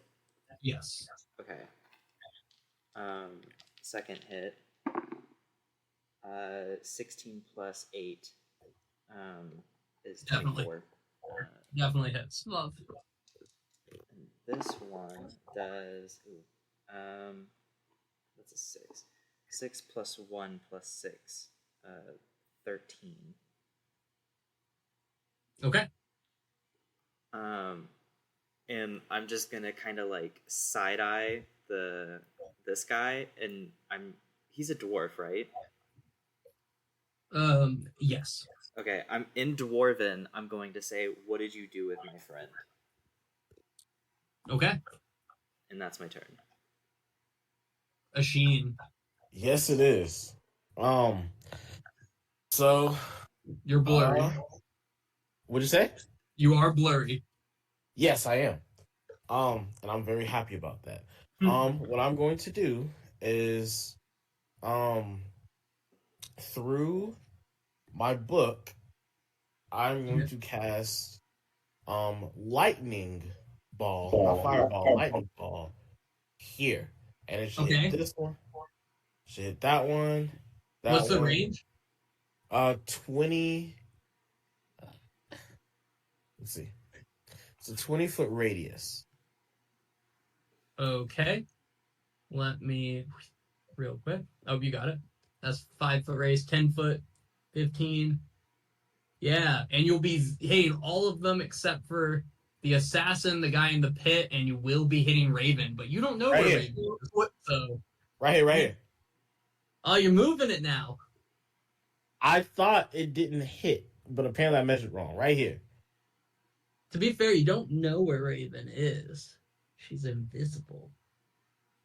That's fine. Okay. You know where Little Raven is. I don't think Little Raven was getting hit where it was before. Just saying. I'll allow it. However, I do want to put out Asheen doesn't know where Raven is, so his first one, he would have probably been fine with that, zapping more of them. But, go for it. And like I said, I am casting it through Buddy Boy. And this is lightning damage, not fire. You want to put it in the chat? Yeah. Wait, why? Oh, can you just change the? I can, as long as I have that type of damage in my book. I'll throw it in the chat. But it has to be the exact same spell level. Where is it at? So it's gonna be the 5 of them over here, right? Yeah. Yeah. Wait. Let me see. Is that the one?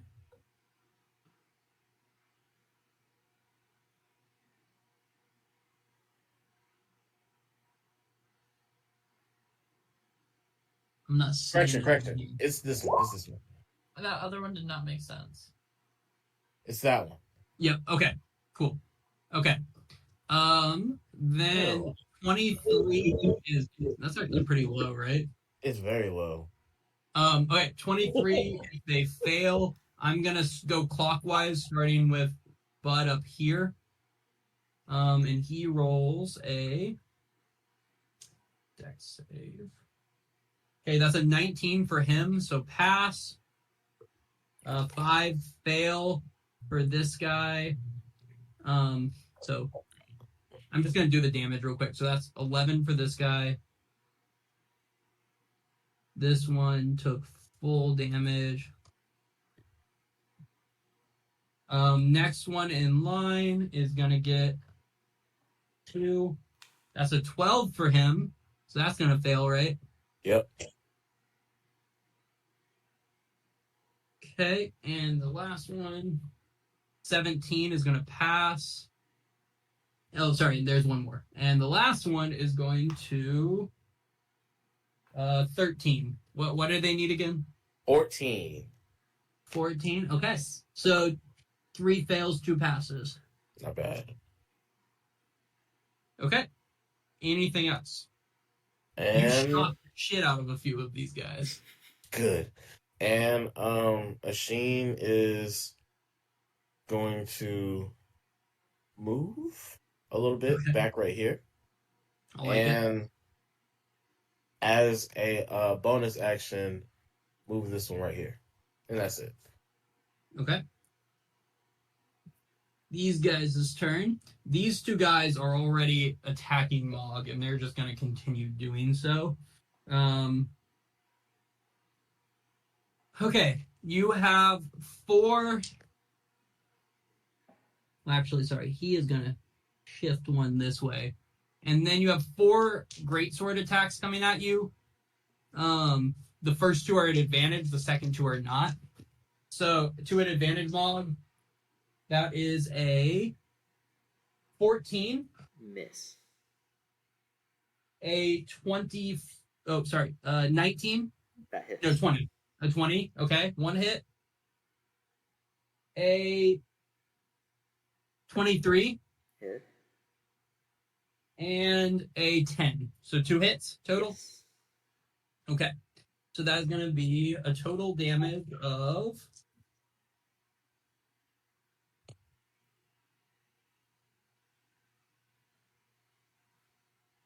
16 plus is 22 slashing damage, so halved 11 slashing. That's so low.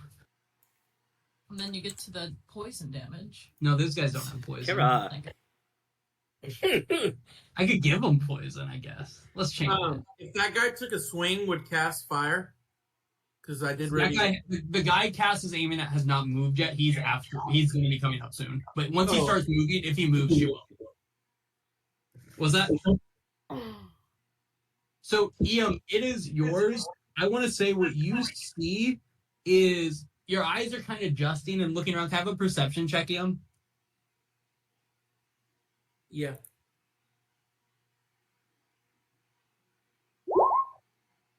Yeah, you go looking around and you see quite a few boxes and crates and barrels piled up. You see a couple of cells. And you see a man sitting at kind of in like a big iron chair. Well, there's like 4 people in front of him, and one of them is holding up a cactus bud. You know, like when a cactus starts growing a new arm? Like when it first forms? He's holding that up to him. And as soon as you land on the ground, they all turn and look at you, the 4 of them. And the one in the chair just gives a big smile. And that's what EM sees on this turn. So we're going to flip back up to the top. Whoa, why wouldn't Ian be able to ask a question? You just slammed onto the ground. You only have 6 seconds. You're dazed on this first one. If I'm actually falling in a hole, because I thought I was falling through sand, I'm going to cast Featherfall on myself. You got to give me a perception check to be aware enough to like catch yourself. You fell quick. Dex save. Sorry, Dex save actually. You fell quick, so you have to. Yeah, you can cast Featherfall. You don't take any damage. So let me actually make sure they see you then. Yeah, they see you. But they turn and smile at you as you land down, and we'll come back to him. They're not moving or anything yet, so. I land on my feet. Okay, up top. Yeah. My turn. No, it's there's guys' turn. Yeah, this dude is going to kind of take a step back further away from Mog before making his way to here. And so very much avoiding Mog as he does it. But the arrow will fly. You have a 10-foot reach? Yeah. Okay. Oh, yeah. I'm gonna take a swing. Okay.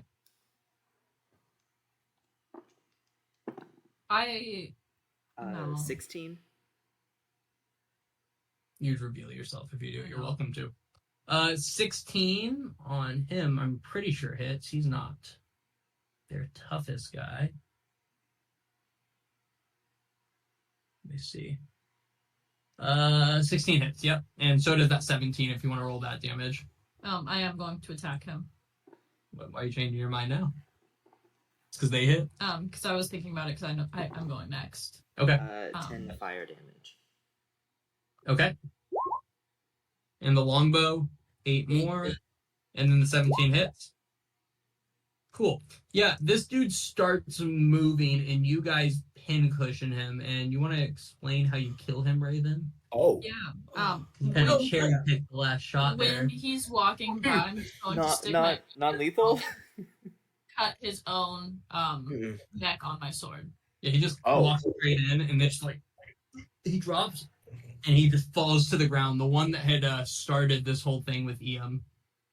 And the rest of them's turn now. This guy is charging here. Were we supposed to do non-lethal? This guy's charging here. Yeah. And this guy is charging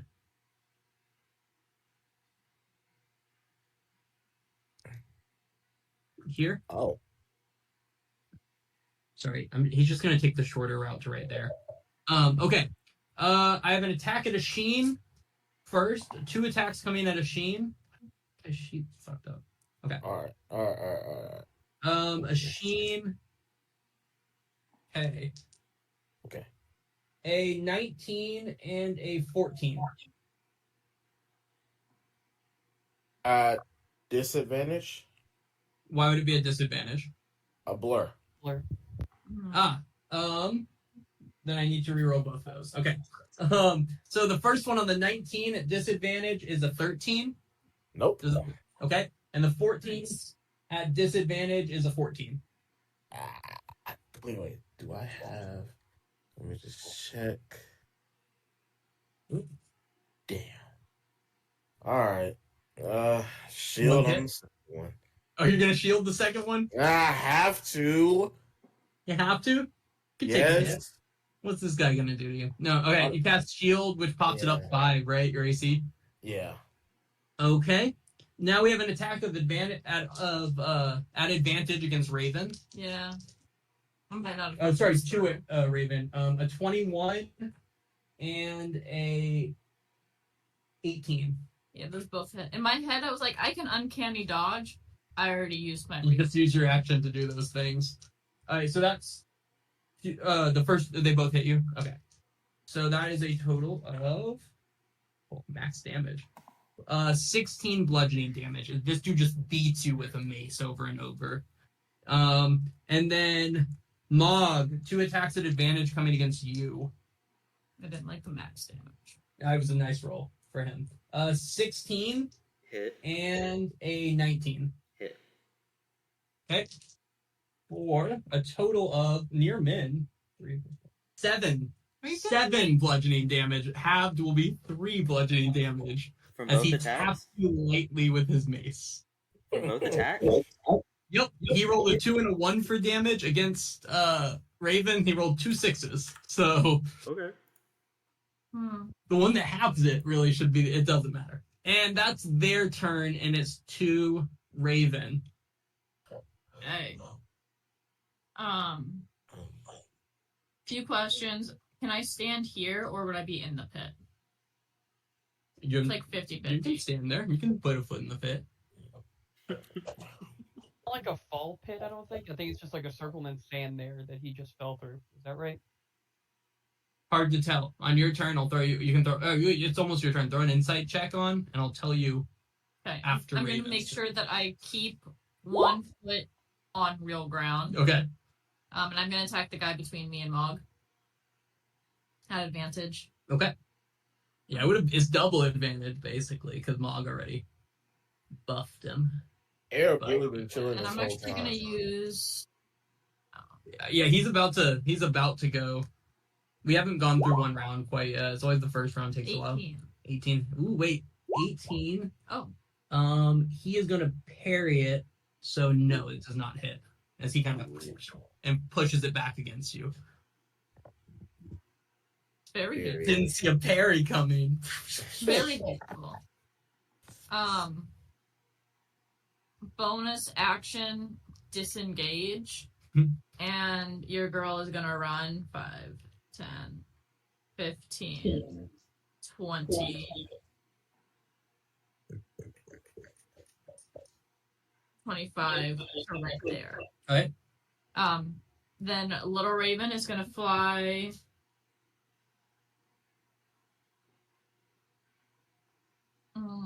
Yeah, Little Raven will stay right there actually, and take her little beak attack. Okay.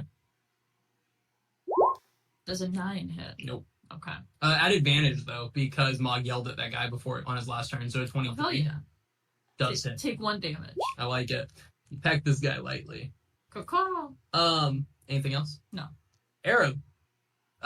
It appears that somewhere inside the sand, it is just sand, but there seems to be a false floor somewhere in there.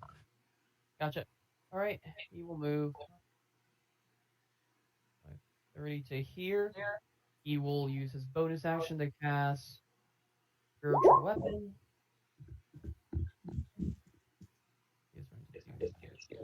I do that here.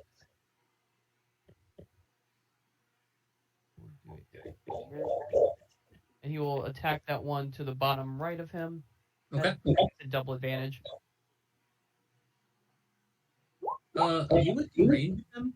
Or just with the spiritual? Oh, okay, where you place the spiritual weapon. Okay. Mm-hmm. Yeah. Yes, 19 will... 19... Can he parry twice? That's a reaction. He cannot parry it. That will hit. Little bitch. Parrying all this shit. Damage. Okay.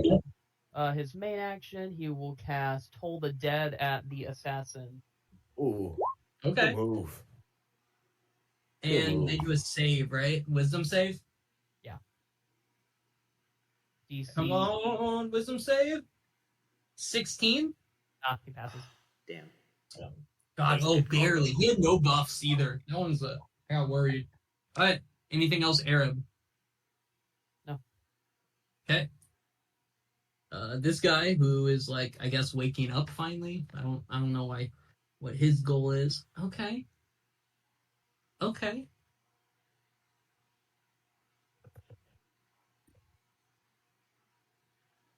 Okay. That's what she sounded like. You've been there the whole time? Yeah. He's been chilling. Yeah, cool. He is going to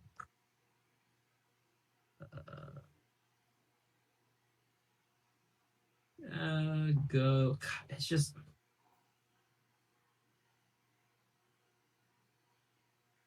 Yeah, he's going to go to here, and he is going to throw 2 spears at... Well, actually, let me see. Is he going to do that? Little Uzi. So he's going to go here, actually, and then throw 2 spears at Arab. Oh, no, sorry, just he casts. 1 spear at Arab, 1 that casts. First one at Arab is 24. Oh, that'll hit. That was spear throw. And that is going to deal... Okay. 5, 4, 9 piercing damage. And the second throw is coming at Cass for 15. Does a 15 hit Cass? No, it does not. Really? She has 17 armor class. She has medium armor, probably with the dex bonus. Oh, yeah, she's very dexterous. Okay. Yeah, I got those 2 spears and then pulls out another spear from his back, and he has a big shield on his arm as well. And before Cass's turn, you're going to hear from behind the counter, DuPont family. Oh, sorry. Crikey, gotta get this back. DuPont family. They're outsiders. They don't know any better. It's not any type of family fight. Let it go. And then I'm going to make a roll for that. Cool. Okay. This one's turn. He is going to... Whoa. Cass didn't get to go.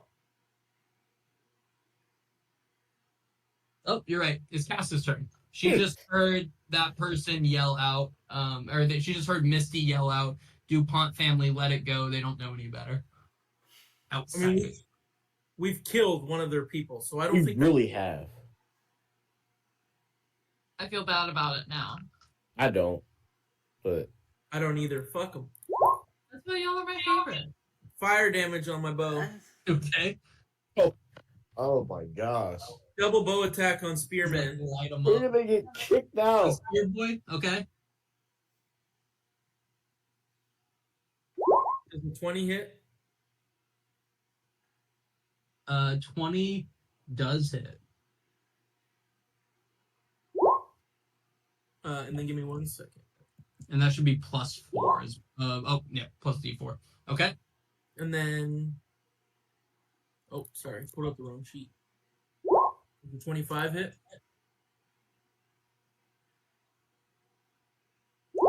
Uh, 25 does hit, yes.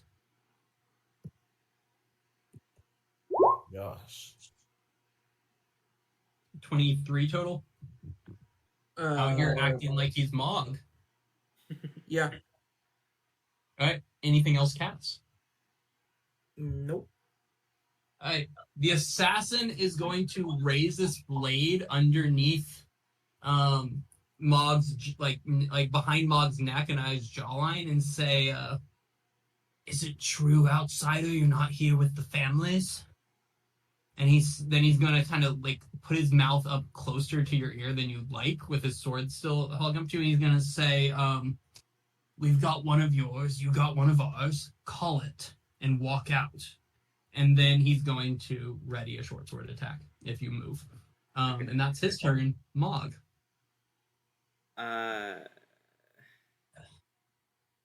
Yeah, I mean, hey. Yeah, Mog's gonna face the assassin down. I'm gonna hold Searing Ignition. Mhm. If anyone makes an attack at me, so if they hit me, I basically explode into fire. But I'm just going to growl back at them, give me back our friend, and maybe we can settle this like adults. And that's gonna be my turn. Okay. I love the idea Sheen? that this isn't adulting.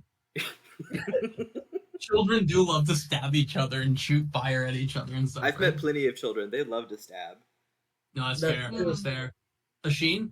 Machine, seeing Lightning everything. damage. He said fireball. You know what? No. I could, but I'm not. Asheen, seeing everything, is going to cast all reliable on himself. Fireball? You already have blur. What else are you casting? What is Fireball. that? He fireballs himself. Dual image. I knew it. Can you have blur and mirror image I up? knew it. Mirror Neither image are is not concentration. concentration. That's fucking wild. It's So- amazing. Blur is for a minute. Attacks at you are at disadvantage. Yeah. Yes. And this one, then they have to you make a roll to see if it even targets you in the first place. Correct. That's crazy. You're near unhittable basically without I'm like trying range. my hardest. You need like a area of effect spell to hit you. Exactly. I'm Okay. trying my hardest. Okay, you're And- blurry and there's 3 of you. Yeah, and Or so 4 of you. I'm going to step back. You really had some trauma from your first 2 He doesn't characters. take a swing at you when you take a step back. Okay. And He's the only one I'm at all. I'm going to put my quarterstaff like hands in the air, like, yo, we're done. Okay. And that's my turn. Yeah, these guys, great swords raised, kind of just pointed at you, both of them, the ones in front of you, Mog, Mhm. are gonna be like, take a step. Oh no, they're not Australian. Yo, take a step back, Dragon. We'll talk about it. We have your friend. You took out Volo here, okay? Take a step back. Can I use my reaction to walk this way a bit? You can shift like 5 to 10 feet with your reaction. Yeah. I'll do 10 feet this way, opening myself up to attacks of opportunity. They don't. And, okay. Meanwhile, underneath the sand pit, Liam, there's you, a guy on a big iron chair, and 4 people in front of him, one of them holding up a cactus bud, and the one in the chair smiles at you, and he goes, "You pissed someone off upstairs, bud?" I was just trying to ask a question. Ah, that was your mistake. Why don't you just go hop in the pen? I'm sure they're figuring things up upstairs. And he points over at a cage. I don't think I'm going to do that. Bro. And that's where we'll leave that one, down there. Ian said, I can take 5 people by myself. Hold on. It's not where we'll leave that one.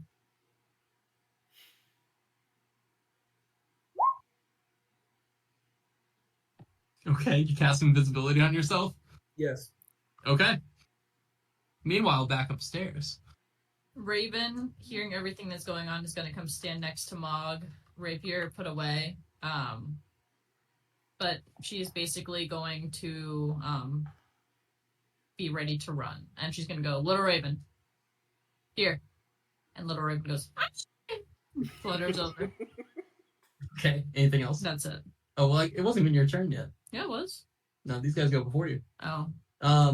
Yeah, they'll all just kind of stand still. Raven. Arab. Arab will get together with everyone else, and he'll prepare spirit guardians if flows start going again. This guy here, this kind of have the spears on him and is like holding one. It's kind of like bats it against his chest a couple times. Yes, He's sir. like, it's ridiculous, guys. You can't just let him step on a ground like this. And it's like, that's what he yells out.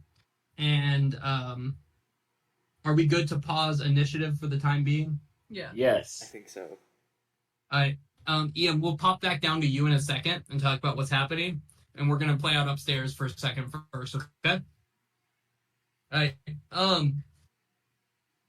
And the assassin takes a step forwards and he says, my name is Eddie. I apologize for he shouldn't be Eddie, right? It's Sorry. Eddie. Like that. It caught me Eddie's off guard. crazy. We have names My like name's Eddie Eddie. in the Loud. morning, we have Arab, and then there's just Eddie. Eddie. I'm Eddie. This is Bob. My name's Eddie. Apologies for the brashness of my cousins here. It would make us all feel a lot better if you all took seats. We'll all take seats around the table, and why don't we all have a round of shots? Hey, Misty, round of shots? I'll pay for it too. I like Don't this worry guy. about it. Doesn't cost coin here for us. Make your way to the table. I'm gonna get small. If you could shrink me. Yes. If you guys will kind of, they'll all take their side. Oh, are we going to their table? God, what is it? Last Supper style. Arab. Oh, sorry, Arab. I did not mean to move you. I'll let you move yourself where you want to go. Arab. We playing Flip Cup? Oh shit! You should challenge him to flip cup for Iam's life. Oh, Damn it. at this point, Lil Uzi's gonna pop back up and look very confused, wondering where Iam is before just kind of following you guys over. Bud's outside, right? But yeah, Bud's tied up outside with the horses. Okay, cool. I don't So think as these guys kind of stand across the table from you, you're kind of all like mashed up with someone in front of you, Little Raven. and he's like, "So, who is it then? Who sent you?" I'm going to look around. And he kind of puts back a shot. We're students. We're on a school trip. We were serious about not being a part of whatever this is. We hear that voice. It's just a bunch of school kids that managed to, slice up Volo's neck and piss off a lot of you. He ran into my sword in my defense. Arab. And Gentle repose. he's like, hush for a second, child. Being sarcastic. I don't believe that you're school kids, and much less if you are, that doesn't mean no one sent you. What brought you here? Arab, what's that? And I was like, if y'all have the diamond, I can bring him back. Oh, do you do that on Volo? Yeah. He stops and he's like, and Vinny's this guy here. He steps forward and he goes, "Are you serious? Like he's fine if we got diamonds?" That's one worth specifically 500 gold, or let me bring it up for Verify, or 300 gold. Yeah. Yeah, and he's like, Eddie, your boss got lots of diamonds. And Eddie's like, shut the fuck up, man. Just shut the fuck up, Vinny. And Vinny goes and grabs Volo and just kind of like drags him and pushes him down this hole. And we'll address that later. He like pushes his body and he's like, just need a diamond, boss. And he just yells it. And as soon as he says that, an arrow kind of almost out of just his sleeve. The assassin lifts his sleeve, and an arrow shoots out, hits Vinny in the back of the head, and drops him. Not like disappears, drops him. Just right there Dead? in front of you. And he's like, distant cousins. And I apologize for him. You can talk now. See you school kids or something. And he goes, we much appreciate you bringing Volo, giving him a chance. He's stupid, but he's not a bad guy. Vinny's a bad guy. World's better off without him. Here. Vinny's a menace. So, why are you in Boltorum? Just waiting for a ride to get back to school. We completed our trip. We went to the Spire. I sent a message to our teacher. They said an airship will be here to pick us up in about a week. Yeah, what business you have at the Spire?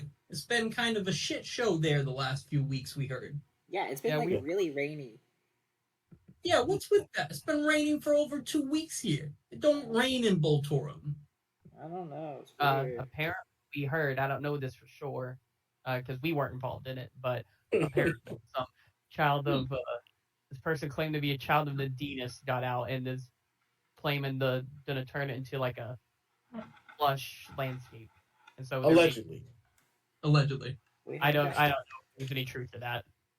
Give me a deception check at advantage. Like you going, we don't know, but It's nuts. Oh, 16? At advantage. yeah, the assassin goes, sure, gods and this and that. Why not? Look, you got one more time. Name the family you're here for, or we're gonna go get more of us. Or, you know what? Or I have known a truth. Like, Oh, you do. That's great. Yeah, how I know this your spell you're trying to cast is telling us the truth. We don't mess around with the magic folk too much. let's see. Oh, actually, I can cast it on Misty here. Misty was supposed to be our guide. Misty knew we were coming. Oh, Misty's your guide.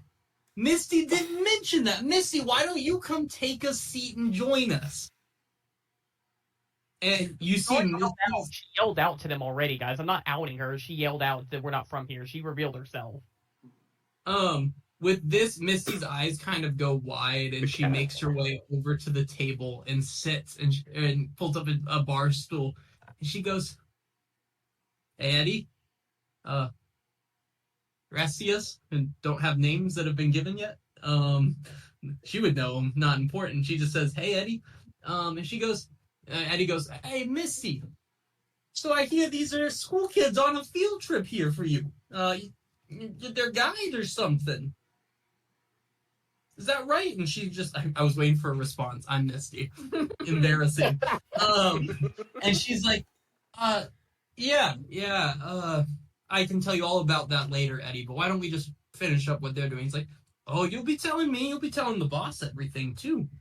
So, school kids, friends of Misty's. Just met Misty. Y'all the ones harvesting cactus or something? Huh? Or are you just distributing? We have What? no idea. Yes. Give me deception checks. All of us? What? The two, Arab and Asheen. What are we being deceiving about? Oh, sorry. Give me charisma. Oh, that's worse. Can I use mine? Oh, that's My modifiers? worse. No, it's the two of them that so quickly said no. What is cactus? I'll burn that. Okay. Oh. Well. Yeah, he kind of like ignores Arab and he looks at Asheen and he goes, "So you're growing it then, you son of a bitch. You're growing it for the Carrigs, aren't you? You're fucking." And he's like, one of the guys like starts climbing over the table and another one pulls him back and he's like, "Chill, man, chill." He goes, "How about this? Why don't we all just go visit the boss together and we can talk about y'all's cactus operation and your relationship with Misty, Hey, the good friend Misty here." look, we mean y'all no harm. We don't want to get involved with anything. We want our friend back, and we will leave you alone. I promise you that we are not here for your cactuses or Do I have a syllabus in whatever my you have backpack? going on. We can do you a solid right now if you need a solid. Just let us go. Give me a persuasion. What'd you say, Asheen? I said, do I have a syllabus in my backpack? Because I feel like we need this week. Syllabus. He's like, "Let me throw an Aetherwood acceptance letter here." Like, look. He goes, Oh my gosh, bro. he cracks his fingers and he goes, "Oh, you're already going to do a favor for us.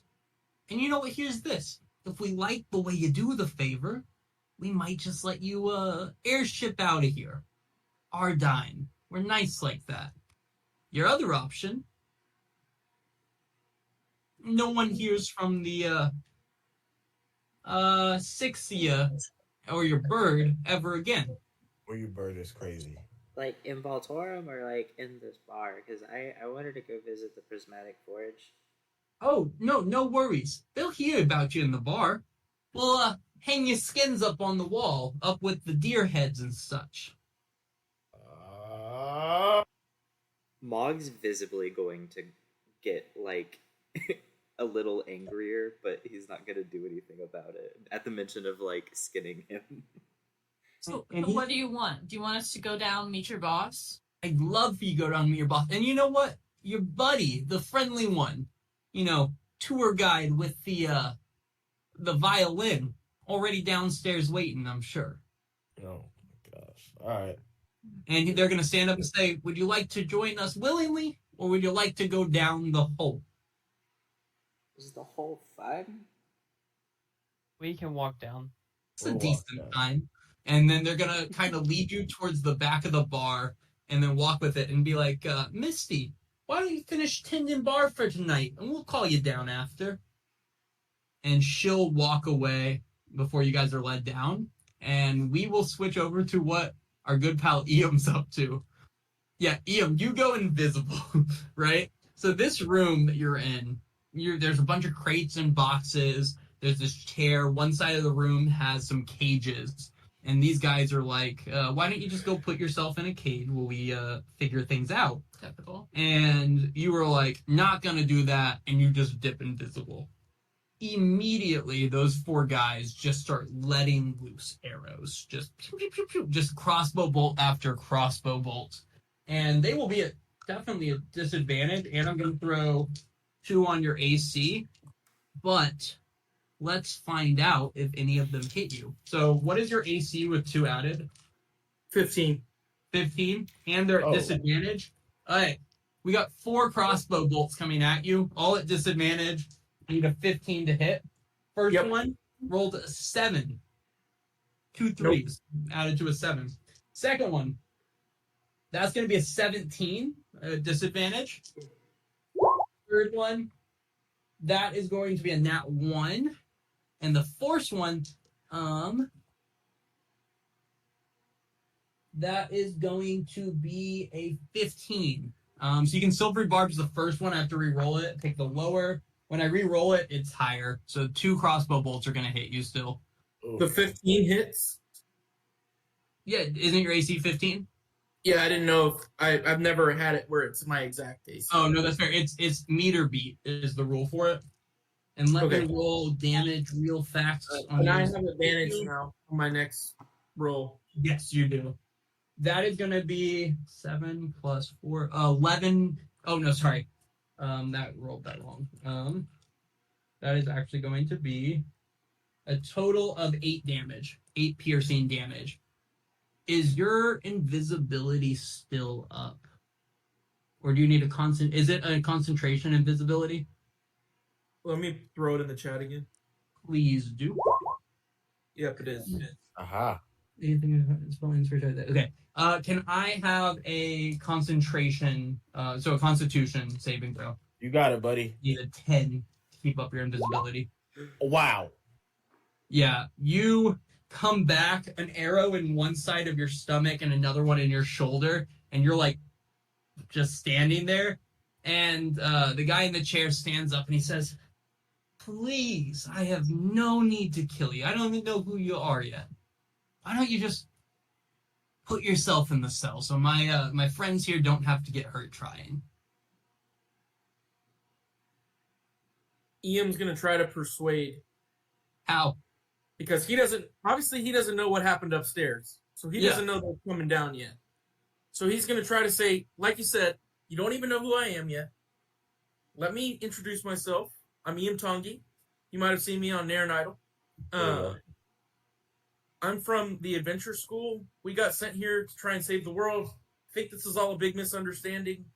I was just trying to introduce myself to some guys up there. All of a sudden, the guy's trying to punch me.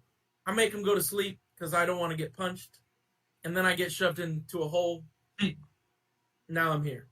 Give me a persuasion check.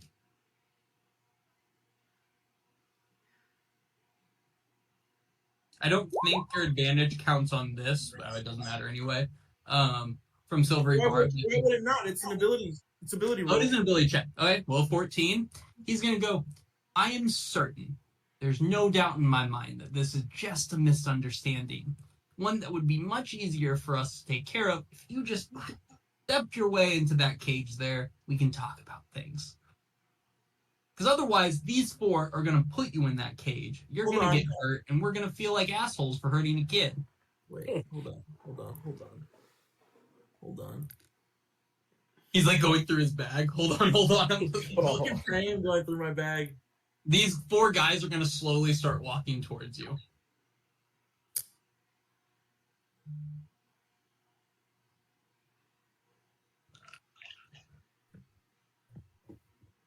Damn, I thought I had something. But it's not persuasion, it's perception. Or performance. Oh, you did have the performance +4. I'm gonna count to, what is it, 3 boys? At 3, kill him, then put him in the cage. What if I sing you a song? You can sing from the cage. We love a jailbird song. 1, 2, Iam's gonna go in the cage. and they close it and they lock it. And he says, Good. So why are you here? I told you the truth. We're here because we went to go to the Spire of Solitude, find an old professor that used to work at the school that me and my friends go to, because there's all this black smoke and things are going crazy. And now I'm trapped in a cage. I hear you.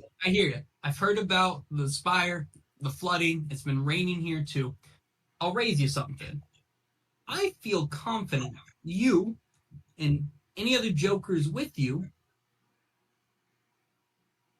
are the group that's coming back from the D's carrying slaves and cactus. That's what I'm going to raise you as my assumption of who you are. I don't know anything about slaves. Ah, no slaves, but you are part of the cactus group then. So you wouldn't mind about cactus either. You wouldn't mind the bite of one then, it seems. And he motions over for them to bring the cactus pot up, and he holds the cactus pot in his hand and goes, "1 bite." Okay. And he holds it through the cage to you, and he goes, "Skin's part of it. It's fine. We already took the spines off. Don't worry." I'd like to do a performance. You're going to try to fake biting something? Yeah. You can attempt to fake it. Let's see it. Interesting choice. How do you fake it? I want to know that part, because that's important. I have sleight of hand, so I'll switch it out for some other sort of fruit that I have You have a cactus? You have a cactus bud? This has the green skin on it and everything still. Oh, well. Spit it out.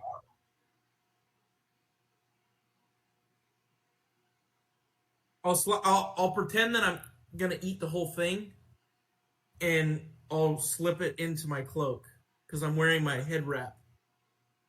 Yeah, give me a performance check. Or a sleight of hand. You can do sleight of hand, but you're gonna need a real high one here because he's letting you eat it. Like he's next to you. He's Yeah. stressing me out. What'd you say? He's stressing me out. I don't know what happened upstairs. I have to play this for you. Yeah, this dude watches you go, like holds it in your full hand, and he goes, "Now open your mouth. I want to see the juices. Okay. They're dark pink, right?" I do have something that I can make dark pink in my mouth. What do you have that can make dark pink in your mouth? Bite your tongue and save yourself. I have a bewitching potion. Yeah, you're not gonna be able to pull out a potion in front of this guy. This guy sends a thug in, and they just start grabbing at you, and they pull you up to the cage. They and one of them starts force feeding you a cactus bud, a whole one. Do you attempt to do anything to try to stop it, or are you accepting it at this point? I'm fucked. Yeah, he's force feeding you a cactus bud. It's hard to bite through. It's chewy, and you finally get through. And you're sitting. He goes, "Now, should only take about 6-7 hours. Then we can have our conversation and see if you remember a little better." At this point, you hear footsteps coming down the stairs. What do you mean 6 or 7 hours? As your world gets fucked in front of you. The floor quickly becomes the ceiling, and you are more confident than anything in your life that you are a house cat, and this cage is your litter box, as you just start making yourself at home. As so I took peyote. You're just sitting on the ground, just naked from the waist down. You pooped in a corner, and you're just sitting there occasionally meowing as your friends walk down into this scene. God. No, bro, this is powerful. Dude, what the fuck? And as you guys walk down, he turns and he goes, "Eddie, what's the deal with this one here?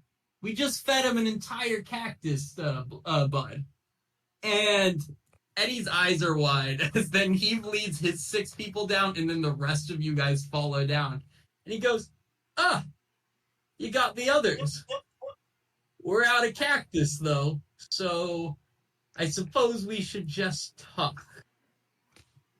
Wow, wouldn't that have been fucking nice? Our talker's kind of. You could have just taken a bite. You could have taken a bite. You didn't have to eat the whole one. You fought him for it. I had to fight. I didn't know what was happening upstairs. No, it's this guy goes and takes a seat, motions for them to bring chairs for you guys, and the group all kind of gathers around him. So now at this point there are 10 people around the guy in the chair, so 11 total enemies, or supposed enemies. So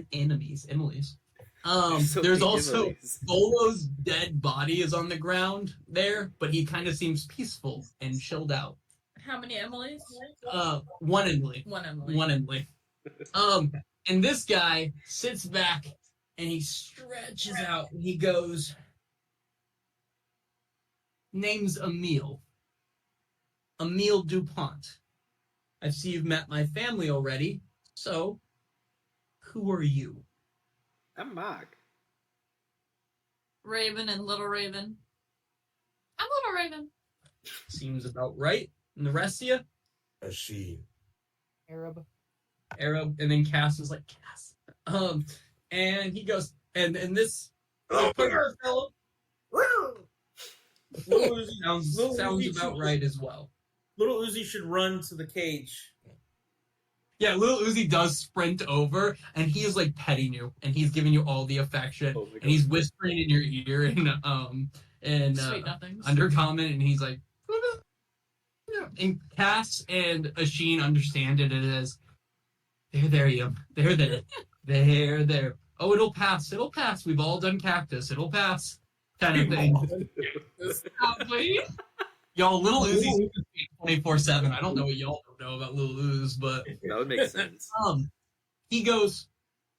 he leans over and the assassin whispers some things in his head and he goes, okay, Eddie, okay.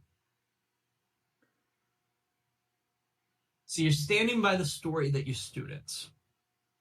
You have nothing to do with the families at all. No, Because that one there, and he points at Raven, looks a hell of a lot like a changeling to me. She is. yeah, but she's that not. bad? She's not like from here. She's from the continuum. I don't have to look like this. And he smiles really big and he goes, Carrigs then. If you just let in with your Carrigs, we wouldn't have done anything to you. All y'all change back to your regular forms. Raven does a Theo. quick flash, and then it's just Raven again, and she was already Raven. Skills. Yeah, To you pretend, get it, Raven. if we wanted you to think we weren't changelings, we would have all not shown as changelings. That would have given us a way if one of us was purposefully in Yeah. their normal changeling form. Whisperer. Yeah, they're smart. They might actually be students. I never went to school. No, Wow. Eddie, I get it. Okay. I'm going. We'll make it. Oh, Yeah. No. If there is any doubt, I'm going to pull out from my book bag one of the books, and I'm gonna show him the Legends of Ancient Dragons, and I'm gonna say this was one of our textbooks for one of our classes. He looks at it for a second, and give me an insight check. Anyone can except for Iam, Iam has started licking his thigh to the best of his ability. 19. Ooh, that's much better than my 15. Oh, that's 21's much better. Hey. Yeah, all of you that see it, this dude clearly cannot read. He's Love looking it. at the book, and he's like looking lost and confused at it. Asheen, you're like, this dude's a fucking scholar. He might actually have been a professor. No, he's like Game looking at it and he recognizes goes, game. he takes it and he throws it back on the ground at your feet and he's like, cool, you're students. That doesn't... First students to ever get into drugs. First students to drop out of school. Start helping others. Look, Eddie told me that you guys agreed to do a job for us. And your good buddy Cactus Juice over there can walk free. We're kind. We're generous people. Make a deal with you. I'll give you two choices. And I think both of them are very fair. We keep your buddy Ian. You go do our job for us. The job goes well. We don't kill your dear friend Misty. Second option. We kill Misty.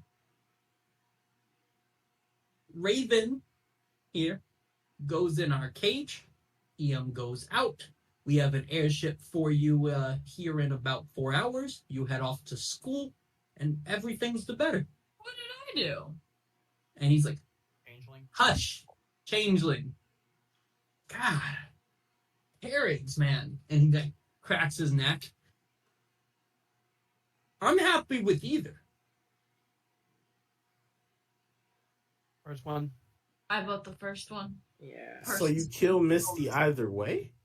No. No, if y'all do good at your job, Misty lives. At least till y'all leave. Okay.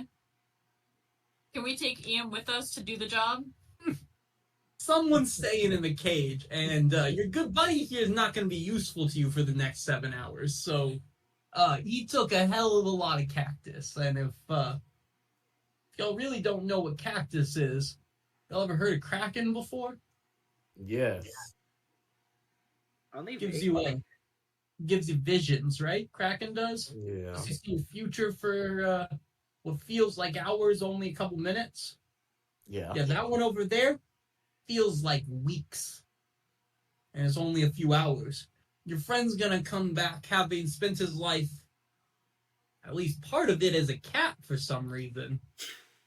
That's new. Someone write that down. We can market that. These are trendsetters. I don't. And all of a sudden, it kind of looks over again and goes, he shat in that cage. Full-fledged shat in that. No, it's fine.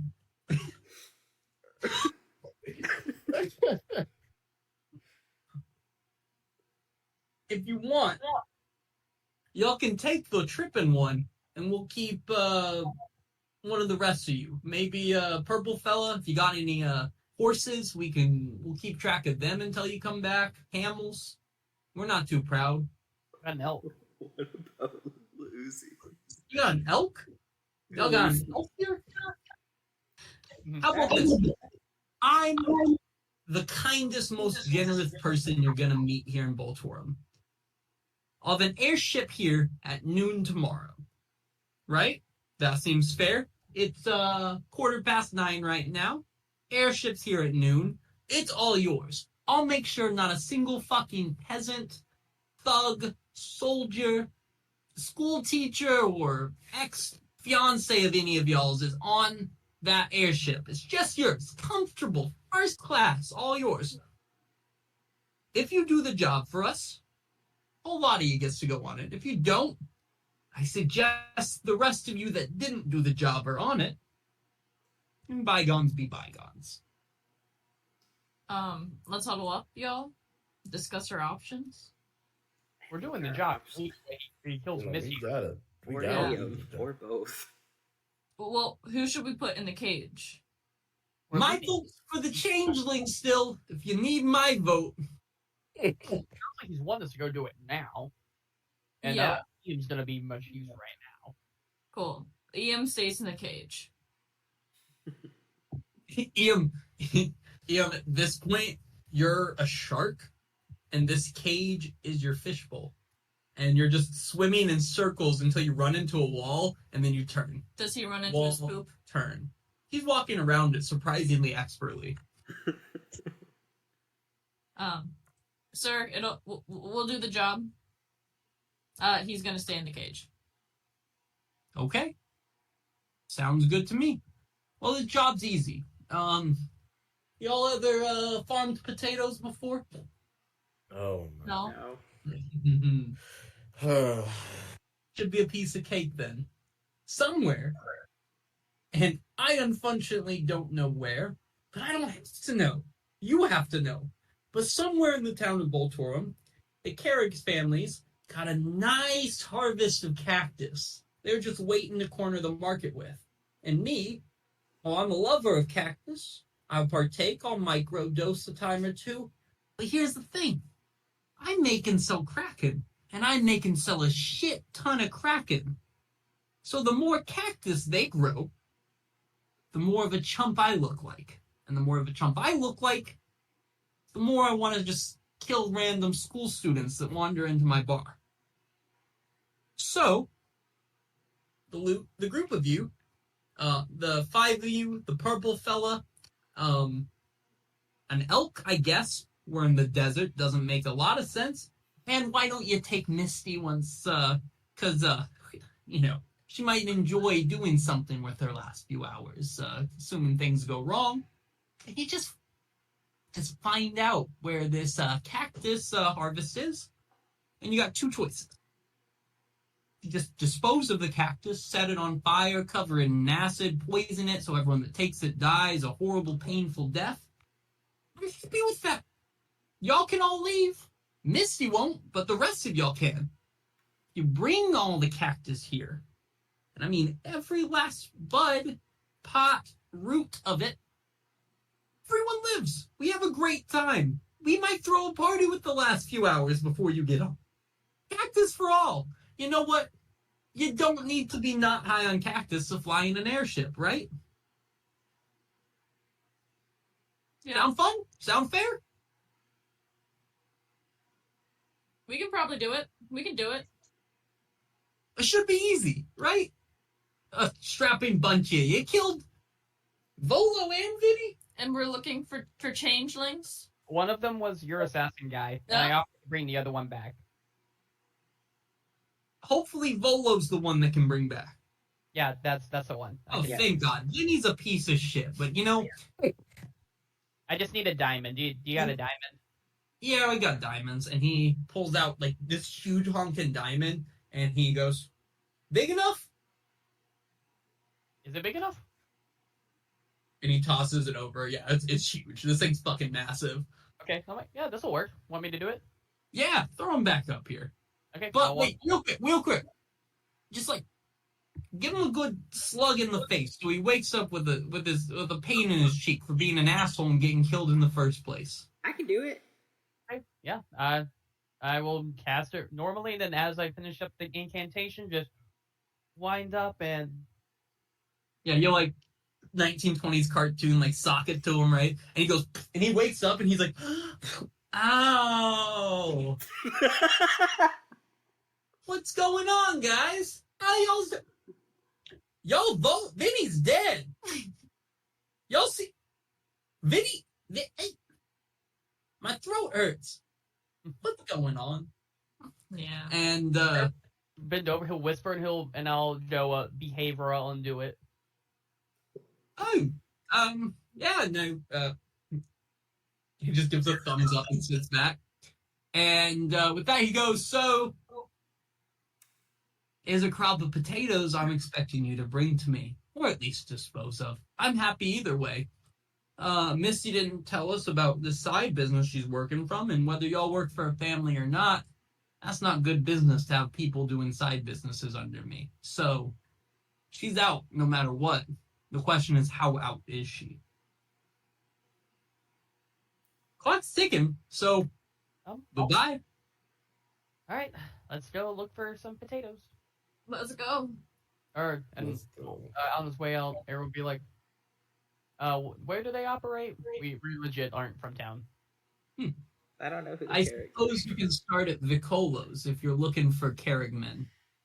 All right, thank you. And Ian, oh, sorry, yeah? As we pass by the assassin, I'm gonna give him like a toothy thumbs up and say, good stab! And make my way out. This guy's like, what? Ian, at this point, one, you're gonna full-fledged be cast today, but you'll be a little oozy until Iam's back, unless something happens with Iam.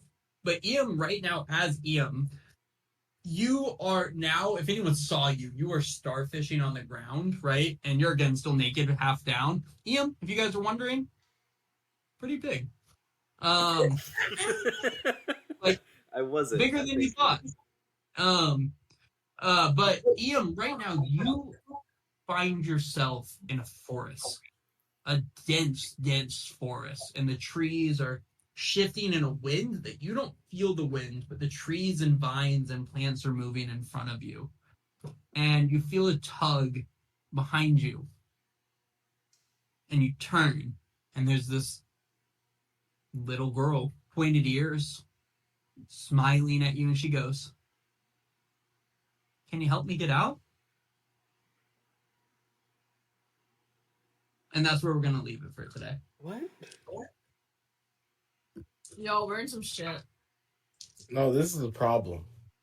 I was just trying to make friends. No, this is crazy.